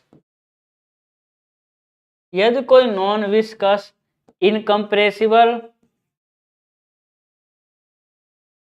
यदि कोई नॉन विस्कस तथा इनकम्प्रेसिबल फ्लूइड किसी नली से गुजरती है तो नली के प्रत्येक बिंदु पर, नली के प्रत्येक बिंदु पर क्या कहेंगे भाई, नली के प्रत्येक बिंदु पर प्रेशर एनर्जी, प्रेशर एनर्जी, नली के प्रत्येक बिंदु पर प्रेशर एनर्जी, काइनेटिक एनर्जी तथा पोटेंशियल एनर्जी, जिसे डाटम एनर्जी भी कहते हैं, तथा पोटेंशियल एनर्जी का जो सम होता है ना, वो क्या होता है भाई, कांस्टेंट होता है, का जो सम होता है वो क्या हो जाएगा आपका, कांस्टेंट हो जाएगा, क्या हो जाएगा आपका, कांस्टेंट हो जाएगा। हम क्या कर रहे हैं कि जब कोई नॉन विस्कस तथा इनकम्प्रेसिबल फ्लूइड किसी नली से गुजरती है तो नली के किसी भी काट पर, किसी भी सेक्शन पे pressure energy, kinetic energy, potential energy का जो सम होता है वो क्या होता है आपका, कांस्टेंट होता है, एक लाइन का। ये है आपका बर्नौली थ्योरम, ये क्या है, बर्नौली थ्योरम का लीजिए, ठीक है, हो जाएगा, यहाँ कंप्लीट होता है आपका बर्नौली थ्योरम। अब न, इसी लगे हम क्या करते हैं, क्योंकि मेरे पास आज टाइम है, ठीक है, मेरे पास क्या है, आज टाइम है, तो इसी लगे हम क्या करते हैं, वेंचुरीमीटर को भी निपटा ही देते हैं, वेंचुरीमीटर को भी क्या कर देते हैं हम लोग, निपटा ही देते हैं। तो वेंचुरीमीटर, आरफिस मीटर वगैरह आता है एप्लीकेशन ऑफ बर्नौली इक्वेशन में, इसमें हम देखेंगे application of, application of Bernoulli equation, application, application मतलब बर्नौली इक्वेशन का हम प्रयोग कहाँ कहाँ, अनुप्रयोग, एप्लीकेशन मतलब बर्नौली इक्वेशन का हम प्रयोग कहाँ कहाँ कर रहे हैं। तो बर्नौली इक्वेशन का प्रयोग हम करते हैं, देखिएगा, हम 3 जगह हम मेनली करेंगे, करते तो कई जगह है, जो आपको आएगा वो समझेगा। एक तो वेंचुरीमीटर में वी से होता है, वेंचुरी, एक होता है आपका वेंचुरीमीटर, दूसरा हो जाएगा आपका ओरिफिस मीटर, और तीसरा क्या मिलेगा, पिटोट ट्यूब, क्या मिलेगा आपका, पिटोट ट्यूब मिलेगा। पिटोट ट्यूब याद है आपको, कहीं आया हुआ था, पिटोट ट्यूब कहीं ना कहीं आया हुआ था, हम कहे थे ना आगे पढ़ेंगे, जो हम कह देते हैं आगे पढ़ेंगे तो आगे आएगा, ठीक है, चलिएगा। अब वेंचुरीमीटर, पिटोट ट्यूब वगैरह पढ़ने से पहले कुछ हमको बेसिक जानना पड़ेगा, कुछ हमको क्या जानना पड़ेगा, बेसिक जानना पड़ेगा। और बेसिक ये जानते हैं, लेकिन थोड़ा सा उसमें हमको बताना जरूरी है। जैसे होता है आपका पी अपान में rho G, P upon rho G is equal to H, जानते हैं, P is equal to rho G H, H, इस एच को कहते हैं प्रेशर हेड, क्या कहते हैं हम लोग, प्रेशर हेड, क्योंकि इसका यूज होगा, इसका क्या होगा, यूज होगा, इसे क्या कहेंगे, प्रेशर हेड, ठीक है। लेकिन ये जब हम लिख दें P1 अपान में रोजी is equal to P2 upon में रोजे, जिसे हम ऐसे लिख सकते हैं P1 माइनस P2 अपान में क्या हो जाएगा, रोजे, इज इक्वल टू क्या हो जाएगा आपका, H हो जाएगा, इज इक्वल टू क्या हो जाएगा, H हो जाएगा। तो इसे कहते हैं प्रेशर हेड डिफरेंस, क्या कहते हैं, प्रेशर, प्रेशर हेड डिफरेंस कहते हैं, इसे क्या कहते हैं हम लोग, प्रेशर हेड डिफरेंस। देखिए ये तो प्रेशर हेड डिफरेंस क्या होता है, जब जब जब जब क्या होता है, जो पाइप इज हॉरिजेंटल, तभी ये फार्मूला है। अरे पिटोट ट्यूब वगैरह हॉरिजेंटल, हाँ ठीक है, मैनोमीटर, मैनोमीटर में सारे फार्मूले आप देखेंगे, अभी कुछ समझाते हैं आपको, ठीक है। फिर आता है आपका, इसी में आएगा P अपान में rho G plus Z. P अपान में rho ji is equal to क्या हो जाएगा आपका, जेड इज इक्वल टू क्या हो जाएगा, जेड। इसे कहते हैं हम लोग पीजोमेट्रिक हेड। इसे क्या कहते हैं हम लोग, पीजोमेट्रिक हेड, है ना, क्या कहेंगे, पीजोमेट्रिक हेड। इसे हम क्या कहेंगे, पीजोमेट्रिक हेड। इसे क्या कहते हैं, पीजोमेट्रिक हेड कहेंगे, ठीक है। उसके बाद क्या होगा, उसके बाद देखिएगा, उसके बाद P1 अपान में रो जी, देखिए फिर पीजोमेट्रिक हेड डिफरेंस निकालेंगे, जैसे कि वहां निकालें प्रेशर हेड, फिर प्रेशर हेड डिफरेंस, ऐसे ही पीजोमेट्रिक हेड, फिर हम निकालेंगे पीजोमेट्रिक हेड डिफरेंस। तो कुछ नहीं करना है, पीजोमेट्रिक हेड डिफरेंस में कुछ नहीं करना है, Z1 माइनस क्या हो जाएगा आपका P2 अपान में रो जी प्लस क्या हो जाएगा आपका Z2 is equal to H को कहते हैं हम लोग पीजोमेट्रिक हेड डिफरेंस।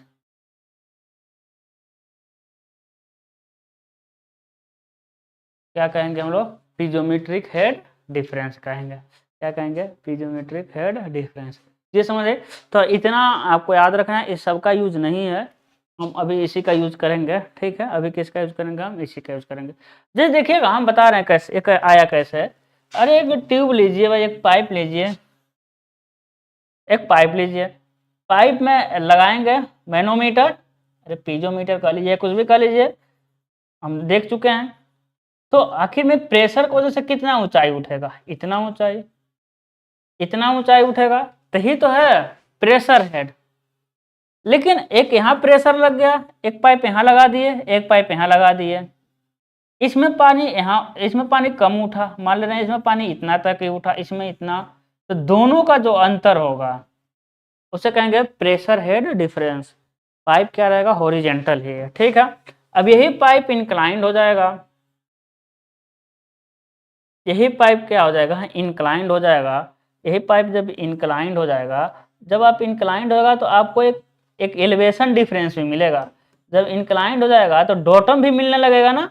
अभी देखे तो बर्नौली में हॉरिजेंटल था तो जेड कट गया था, हॉरिजेंटल था जेड कट गया था, और जैसे इंक्लाइंड रहेगा तो जेड मिलेगा, तो इंक्लाइंड था तो Z1 और Z2 मिला है। मतलब क्या कहना चाहते हैं, ये देखिएगा, यहाँ पर एक पाइप ऐसा है यहाँ, तो अब बताइए यहाँ से क्या मिलेगा, यहाँ से यहाँ मिल जाएगा आपका Z1 डॉटम हेड, और जितना हाइट उठेगा उसे कहेंगे हम क्या, P अपान में रो जी, क्या कहेंगे, P अपान में रो जी। तो ये क्या कहेंगे, इसे कहेंगे पीजोमेट्रिक हेड। और एक और पाइप लग जाए यहाँ पर, यहाँ पाइप लग गया, तो इसमें यहाँ उठा, यहाँ यहाँ से हो गया Z2, और ये हो जाएगा, यहाँ से हो जाएगा P2 अपान में रो जी। तो दोनों का अंतर कितना होगा, उसे कहेंगे पीजोमेट्रिक हेड डिफरेंस, ठीक है, क्योंकि इसका यूज है, ठीक है। अब हम पढ़ेंगे वेंचुरी मीटर। अब हम क्या पढ़ेंगे, वेंचुरी मीटर।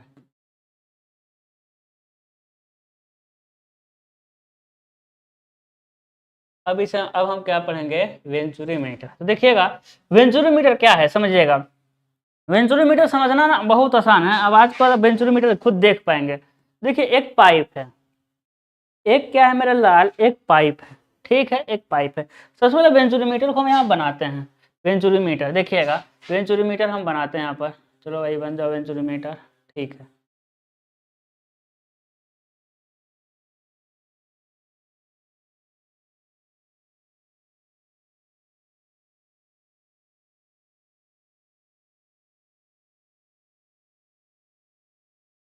हो गया, यही आपका वेंचुरी मीटर।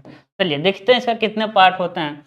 इसके 3 पार्ट होते हैं, एक पार्ट ये होगा, दूसरा पार्ट ये होगा, तीसरा पार्ट ये होगा, ठीक है। सबसे पहले यहाँ समझते हैं, सबसे पहले हम क्या समझते हैं भाई, यहाँ समझते हैं, ठीक है। चलिए लिख ही दे रहे हैं पार्ट, इसे कहते हैं कन्वर्जेंट पार्ट। इसे क्या कहते हैं हम लोग, कन्वर्जेंट पार्ट। कन्वर्जेंट पार्ट का लीजिए या सेक्शन का लीजिए। इसे कहते हैं थ्रोट, THROAT कंठ, इसे कहते हैं डाइवर्जेंट पार्ट, डाइवर्जेंट पार्ट, है ना। अभी चलिए हिंदी में गड़बड़ हो जाएगा, ठीक है। देखिएगा इसका जो डाया है ना वो क्या है D1, अरे पाइप है डाया D1, जो कंठ का डाया है ना वो कितना है भाई D2 है, जो कंठ का डाया है वो क्या हो जाएगा आपका D2 हो जाएगा। तो जो एक कन्वर्जेंट पार्ट होता है ये 2.5D1 होता है, 2.5D1। जो डाइवर्जेंट होता है वो होता है आपका 7.5D1, क्या हो जाएगा आपका 7.5D1। पहला क्वेश्चन यहीं से, पहला क्वेश्चन यहीं से कि कन्वर्जेंट और डाइवर्जेंट में कौन बड़ा होता है, आया हुआ क्वेश्चन है। कन्वर्जेंट सेक्शन या कन्वर्जेंट पार्ट और डाइवर्जेंट पार्ट में कौन क्या होता है, बड़ा होता है। आप कहेंगे डाइवर्जेंट पार्ट क्या होता है, बड़ा होता है, ठीक है। वेंचुरीमीटर से सबसे ज्यादा जो क्वेश्चन पूछता है को कहता है कि वेंचुरीमीटर क्या मेजर करता है, वेंचुरीमीटर क्या मेजर करता है, तो कहेंगे वेंचुरीमीटर डिस्चार्ज मेजर करता है। क्या मेजर करता है, डिस्चार्ज मेजर करता है। इसी डिस्चार्ज को हम कहते हैं रेट ऑफ फ्लो, इसी डिस्चार्ज को हम क्या कहते हैं कि जो वेंचुरीमीटर होता है वो क्या मेजर करता है, रेट ऑफ फ्लो मेजर करता है। क्या मेजर करता है, रेट ऑफ फ्लो। इतना टाइम हुआ, ज़्यादा क्लास चल रहा है क्या, 1.5 घंटा होने वाला है ना, ठीक है। अब देखिए इसका यूज क्या है, हम समझेंगे कि इसका यूज क्या है। देखिए फ्लो हो रहा है इसमें, एक पाइप है, पाइप में क्या हो रहा है भाई, फ्लो हो रहा है। पाइप को थोड़ा अल्प विकसित लग रहा है, थोड़ा सा मोटा बनाते हैं। पाइप है भाई, पाइप में क्या हो रहा है आपका, पानी पानी नहीं, कोई फ्लूइड फ्लो होगा, क्या होगा ये, इसमें क्या होगा, फ्लो होगा, कोई भी क्या होगा, फ्लूइड फ्लो होगा, ठीक है। देखिएगा जब ये फ्लूइड क्या होगा, फ्लो होगा, तो आखिर में हमको देखना पड़ेगा इसका डिस्चार्ज कितना, डिस्चार्ज मतलब कि कितने टाइम में कितना, मतलब कि आयतन पानी वो जा रहा है, डिस्चार्ज देखना है। तो क्या करेंगे, कुछ नहीं करेंगे, इसको ना जितना लंबा, देखिए वेंचुरीमीटर की लंबाई जो है ना यहीं से लेकर यहीं तक है, वेंचुरीमीटर की लंबाई यहाँ, यही वेंचुरीमीटर है, यही यहाँ से लेके है, यही वेंचुरीमीटर। ये जो है ना ए वाला सेक्शन, इसके ए वाला ये पाइप है, ये जो सेक्शन है ना ये क्या है, पाइप है। वो सेक्शन क्या है भाई, पाइप का सेक्शन है, यानी वेंचुरीमीटर यहीं से लेकर यहीं तक है। तो देखेंगे कितना बड़ा वेंचुरीमीटर है, उतना ही बड़ा बीच में पाइप को काटेंगे, बीच में क्या करेंगे, पाइप को काटेंगे। देखिए बीच में क्या करें, पाइप को काटेंगे और क्या करेंगे, वेंचुरीमीटर को इसी में लगा देंगे, बस हो गया, ला करके इसमें लगा दिए, बस हो गया। अब आप कहीं जाइए, कहीं का रेलवे स्टेशन अगर आप देखेंगे तो आपको ऐसा वेंचुरीमीटर मिलेगा जगह जगह पे, पाइप में लगा के छोड़ दिए, काम हो गया। हाँ, अब जब भी मेजर करना रहेगा हम मेजर कर लेंगे, कैसे मेजर करेंगे हम बताते हैं अभी। इसमें देख लेते हैं, जो D1 है ना वो डाया ऑफ पाइप है, इसे समझिए पहले। हाँ देखिए ये जो था, ये यही तो D1 है, ये पाइप से कैसे फिट होगा, ये पाइप से कैसे फिट होगा, क्योंकि इसका डाया और पाइप का डाया क्या चाहिए, सेम चाहिए, तभी तो फिट होगा। इसका डाया पाइप का डाया क्या चाहिए आपका, सेम चाहिए। इधर इसका डाया और पाइप का डाया सेम चाहिए, तभी क्या होगा, ये फिट होगा। ये समझ आ रही है ना। तो देखना पड़ेगा ये D1 क्या रहता है, पाइप का डाया क्या रहता है मेरे लाल, समान रहता है, कुछ उधर ना मिट जाए भाई, ठीक है। अब देखिए हम क्या कर रहे हैं, जो D1 है वो क्या है, जो D1 है क्या है, डाया ऑफ पाइप है, डाया ऑफ पाइप। जो D1 है क्या है, डाया ऑफ पाइप है। जो D2 है वो क्या है भाई, डाया ऑफ थ्रोट है। जो D2 है वो क्या है भाई, थ्रोट का डाया है। जो D2 है क्या है, थ्रोट का डाया है, ठीक है। चलिएगा ये है ना, इसको इसको मान लेना है एक एक सेक्शन, और इसको मान लेना है टू टू सेक्शन मान लेना है, ठीक है। इसको क्या मान लेंगे, एक एक सेक्शन, और इसको टू टू सेक्शन। ध्यान दीजिएगा ये एप्लीकेशन है ना, बर्नौली इक्वेशन का क्या है, एप्लीकेशन है। तो एक और दो पॉइंट, एक और दो पर क्या करेंगे हम, बर्नौली इक्वेशन को अप्लाई करेंगे। Apply Bernoulli equation between 1 and 2। क्या करेंगे, बर्नौली इक्वेशन अप्लाई करेंगे। देखिएगा तो क्या होगा बर्नौली में, ध्यान दीजिएगा, P1 अपान में rho G plus V1 square upon में 2G is equal to P2 upon में rho G plus V2 square upon में 2G होगा। आप कहेंगे जेड कहाँ गया, अरे हॉरिजेंटल के केस में Z1 Z2 बराबर होता है, हॉरिजेंटल है, वेंचुरीमीटर क्या है, हॉरिजेंटल। आप इसको कैसे भी लगा सकते हैं। हाँ, एग्जाम में तीसरा क्वेश्चन वेंचुरीमीटर से आएगा कि वेंचुरीमीटर को इंस्टॉल कैसे करेंगे। अरे मोबाइल का एप्लीकेशन वाला इंस्टॉल नहीं, इसको पाइप में फिट कैसे करेंगे। तो इसको हॉरिजेंटल जैसा हम किए हैं, इसको हॉरिजेंटल फिट कर सकते हैं, इसको वर्टिकल फिट कर सकते हैं, इसको इंक्लाइंड फिट कर सकते हैं, है ना। लेकिन इंक्लाइंड वाला पढ़ेंगे तो पागल हो जाएंगे, बहुत ज़्यादा कंफ्यूजन हो जाएगा, फार्मूला ढंग से नहीं मिलता है। ओरिजेंटल वाला हम देखते हैं, यही आता भी है। ये चीज़ समझ आ गई। अब देखिएगा यही तो होगा भाई। अब इसको कुछ नहीं करना है, बस सारा डेटा आपको मिलेगा, ताम झाम करके इसका निकाल देना है। देखिएगा हम कह दें कि P1 अपान में रो जी माइनस P2 अपान में रो जी, उसको इधर लेके चले गए, V2 स्क्वायर अपान में 2G minus V1 square upon में 2G हो जाएगा। P1 इसको क्या, P1 माइनस P2 अपान में rho G is equal to V2 square upon में 2G और माइनस V1 स्क्वायर अपान में 2G। अब बताइएगा, अब आप बताइए क्या हम प्रेशर हेड डिफरेंस देखे थे क्या। इसको प्रेशर हेड डिफरेंस कैसे मिलेगा भाई, यहाँ आप लगा दीजिए एक पाइप आप यहाँ लगा दीजिए, तो इसमें कुछ पानी यहाँ उठेगा, इसमें कुछ पानी इससे कम ही उठेगा। तो यही तो है प्रेशर हेड डिफरेंस। इसको हम अभी डिटेल में भी देख लेंगे पीछे, अभी हम क्या देखेंगे, इसको डिटेल में भी देख लेंगे। चलो भाई टमाटर तो पहले प्रेशर हेड डिफरेंस को हम निकालेंगे, ठीक है, डोंट वरी। अब देखिएगा जब भी ना बर्नौली इक्वेशन, देखिए बर्नौली इक्वेशन हम पढ़ेंगे, जब भी क्या होगा, जब भी बर्नौली इक्वेशन फंसेगा ना, आगे नहीं बढ़ेगा, तो हम एक फार्मूला लगाएंगे कंटिन्यूटी इक्वेशन का, A1 V1 equal to A2 V2। एक बात याद रखिएगा, इक्वल टू डिस्चार्ज, यही था, जितना डिस्चार्ज आ रहा है उतना ही जाएगा।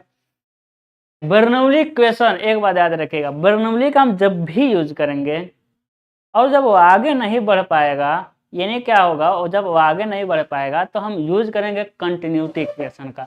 एक कौन सा है भाई, सततता समीकरण का। यहाँ से हम देखेंगे क्या, V1 V2 को देखेंगे, तो V1 क्या मिलेगा, यहाँ देखिए Q अपान में A1 है कि नहीं, V2 क्या मिलेगा, Q अपान में A2।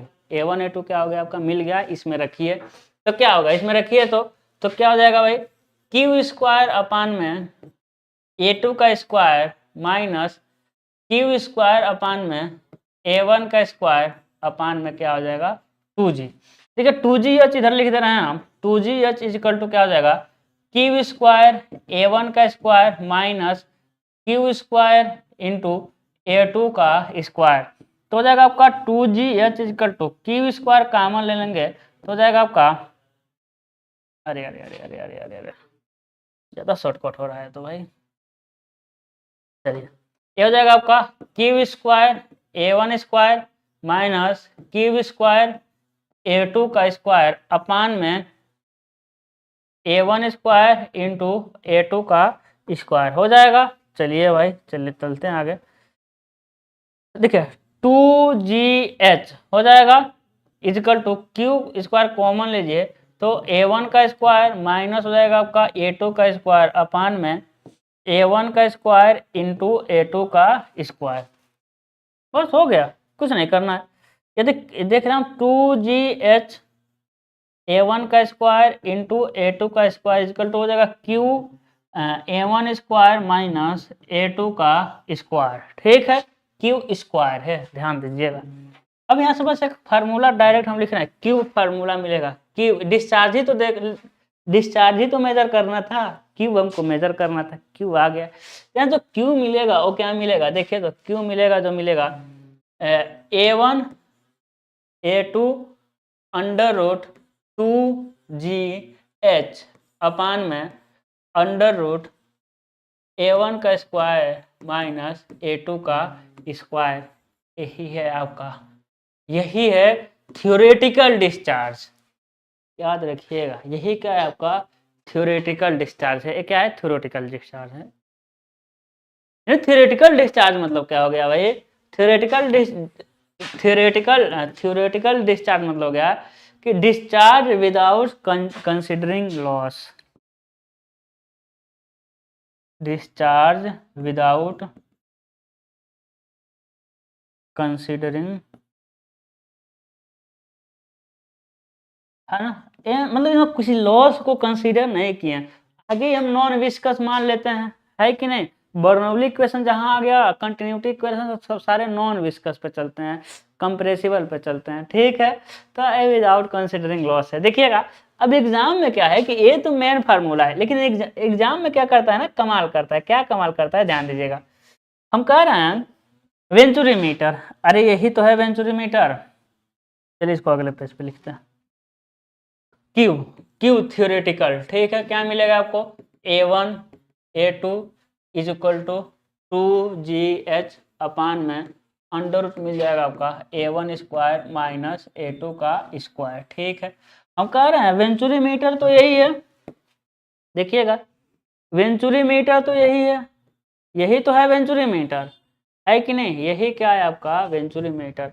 ये दुकान पे ऐसे ही मिलता ही है, ऐसे रहेगा। दुकान पे जाएंगे, कहेंगे भैया वेंचुरीमीटर दो, कहेंगे कि वेंचुरीमीटर दो, तो कहेगा कौन सा वेंचुरीमीटर दे? कहेंगे अरे जो जो मंकेश सर पढ़ाए हैं, तो कहेगा कौन सा पढ़ाए? तो जो वेंचुरीमीटर को जाना जाता है ना, वो कंठ के डाया के आधार पर जाना जाता है। वो कहेगा मेरे लाल बताइए कि कंठ का डाया कितना है? मंकेश सर क्या बताएं कंठ का डाया? तो कहेंगे आप इतने डाया वाला कंठ वाला दे दो वेंचुरीमीटर। यानी जो D1 है ना, सॉरी जो D2 है, वो हमको पता रहता है।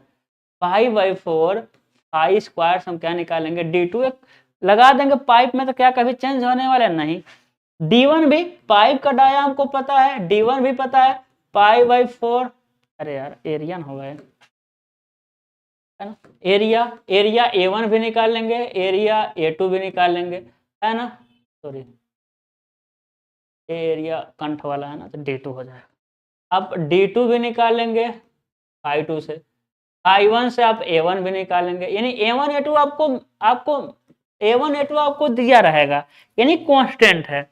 यदि हम फार्मूले में देखें तो क्या A1 कभी चेंज होगा क्या? एक बार वेंचुरीमीटर लग गया तो? बिल्कुल नहीं। क्या A2 कभी चेंज होगा? बिल्कुल नहीं। क्या 2G कभी चेंज होगा?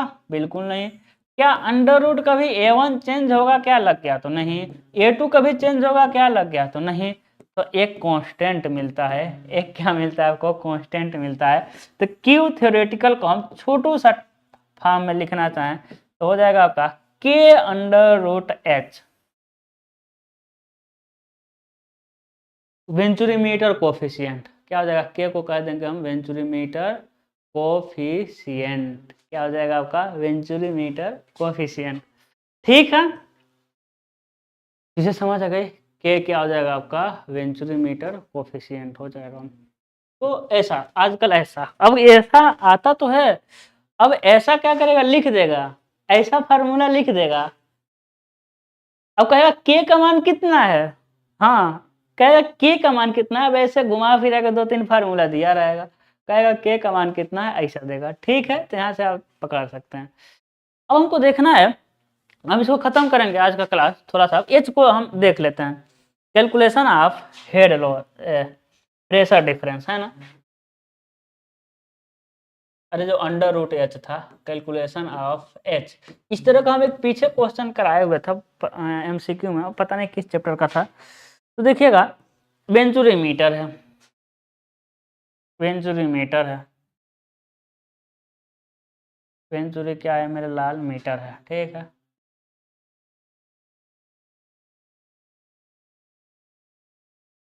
क्या हो जाएगा? ये वेंचुरीमीटर, ठीक है? अब देखिएगा यहाँ यहाँ पर मान ले रहे हैं 1 है और यहाँ मान ले रहे हैं 2 है।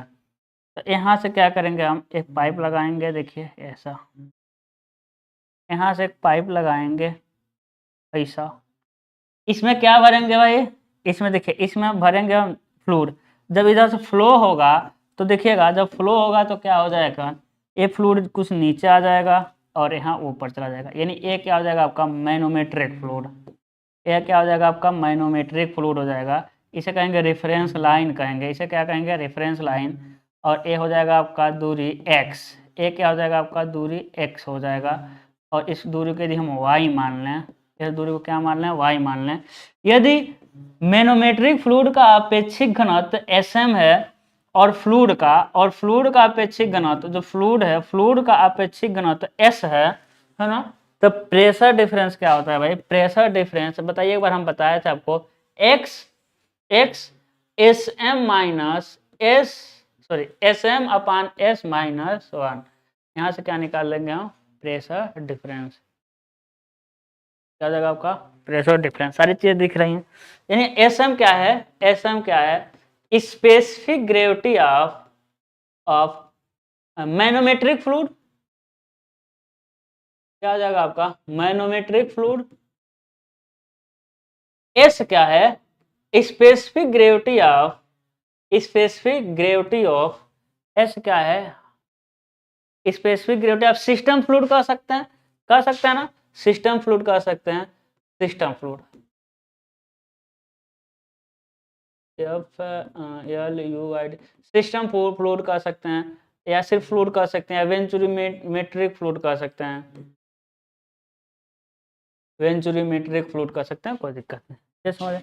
लेकिन समझिएगा इसी में एक आएगा, हम बताए थे, हम आपको बता चुके हैं, क्या बता चुके हैं मेरे लाल, कि फार्मूला कि इन्वर्टेड मैनोमीटर, देखिए यूट्यूब मैनोमीटर है, ये क्या है आपका यूट्यूब मैनोमीटर है।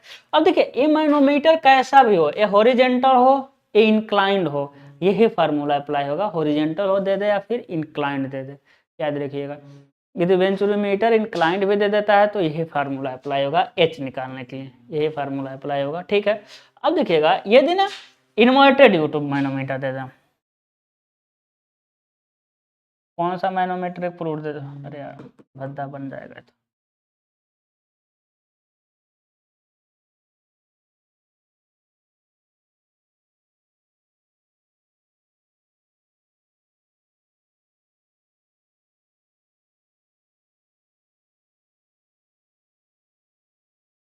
ठीक है, हो गया है ना, सारी चीज एकदम परफेक्ट है।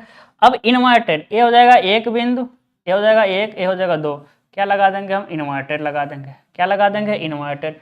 जब आप इन्वर्टेड लगाएंगे तो इधर से मान लीजिए इधर से इधर फ्लो हो रहा है, ठीक है, तो यहाँ चला जाएगा मैनोमेट्रिक फ्लूइड, एक यहाँ आ जाएगा, ऊपर देखिए मैनोमेट्रिक फ्लूइड, यानी इन दोनों के बीच में यही हो जाएगा आपका रेफरेंस लाइन, इन दोनों के बीच का जो डिस्टेंस है वो है आपका x, और y से कोई लेना देना है नहीं, जब हम डेरिवेशन करते हैं तब इसकी जरूरत पड़ता है, तो डेरिवेशन नहीं करना है सबका, पागल नहीं होना है हमको, दिमाग करना दही नहीं करना है, ठीक है।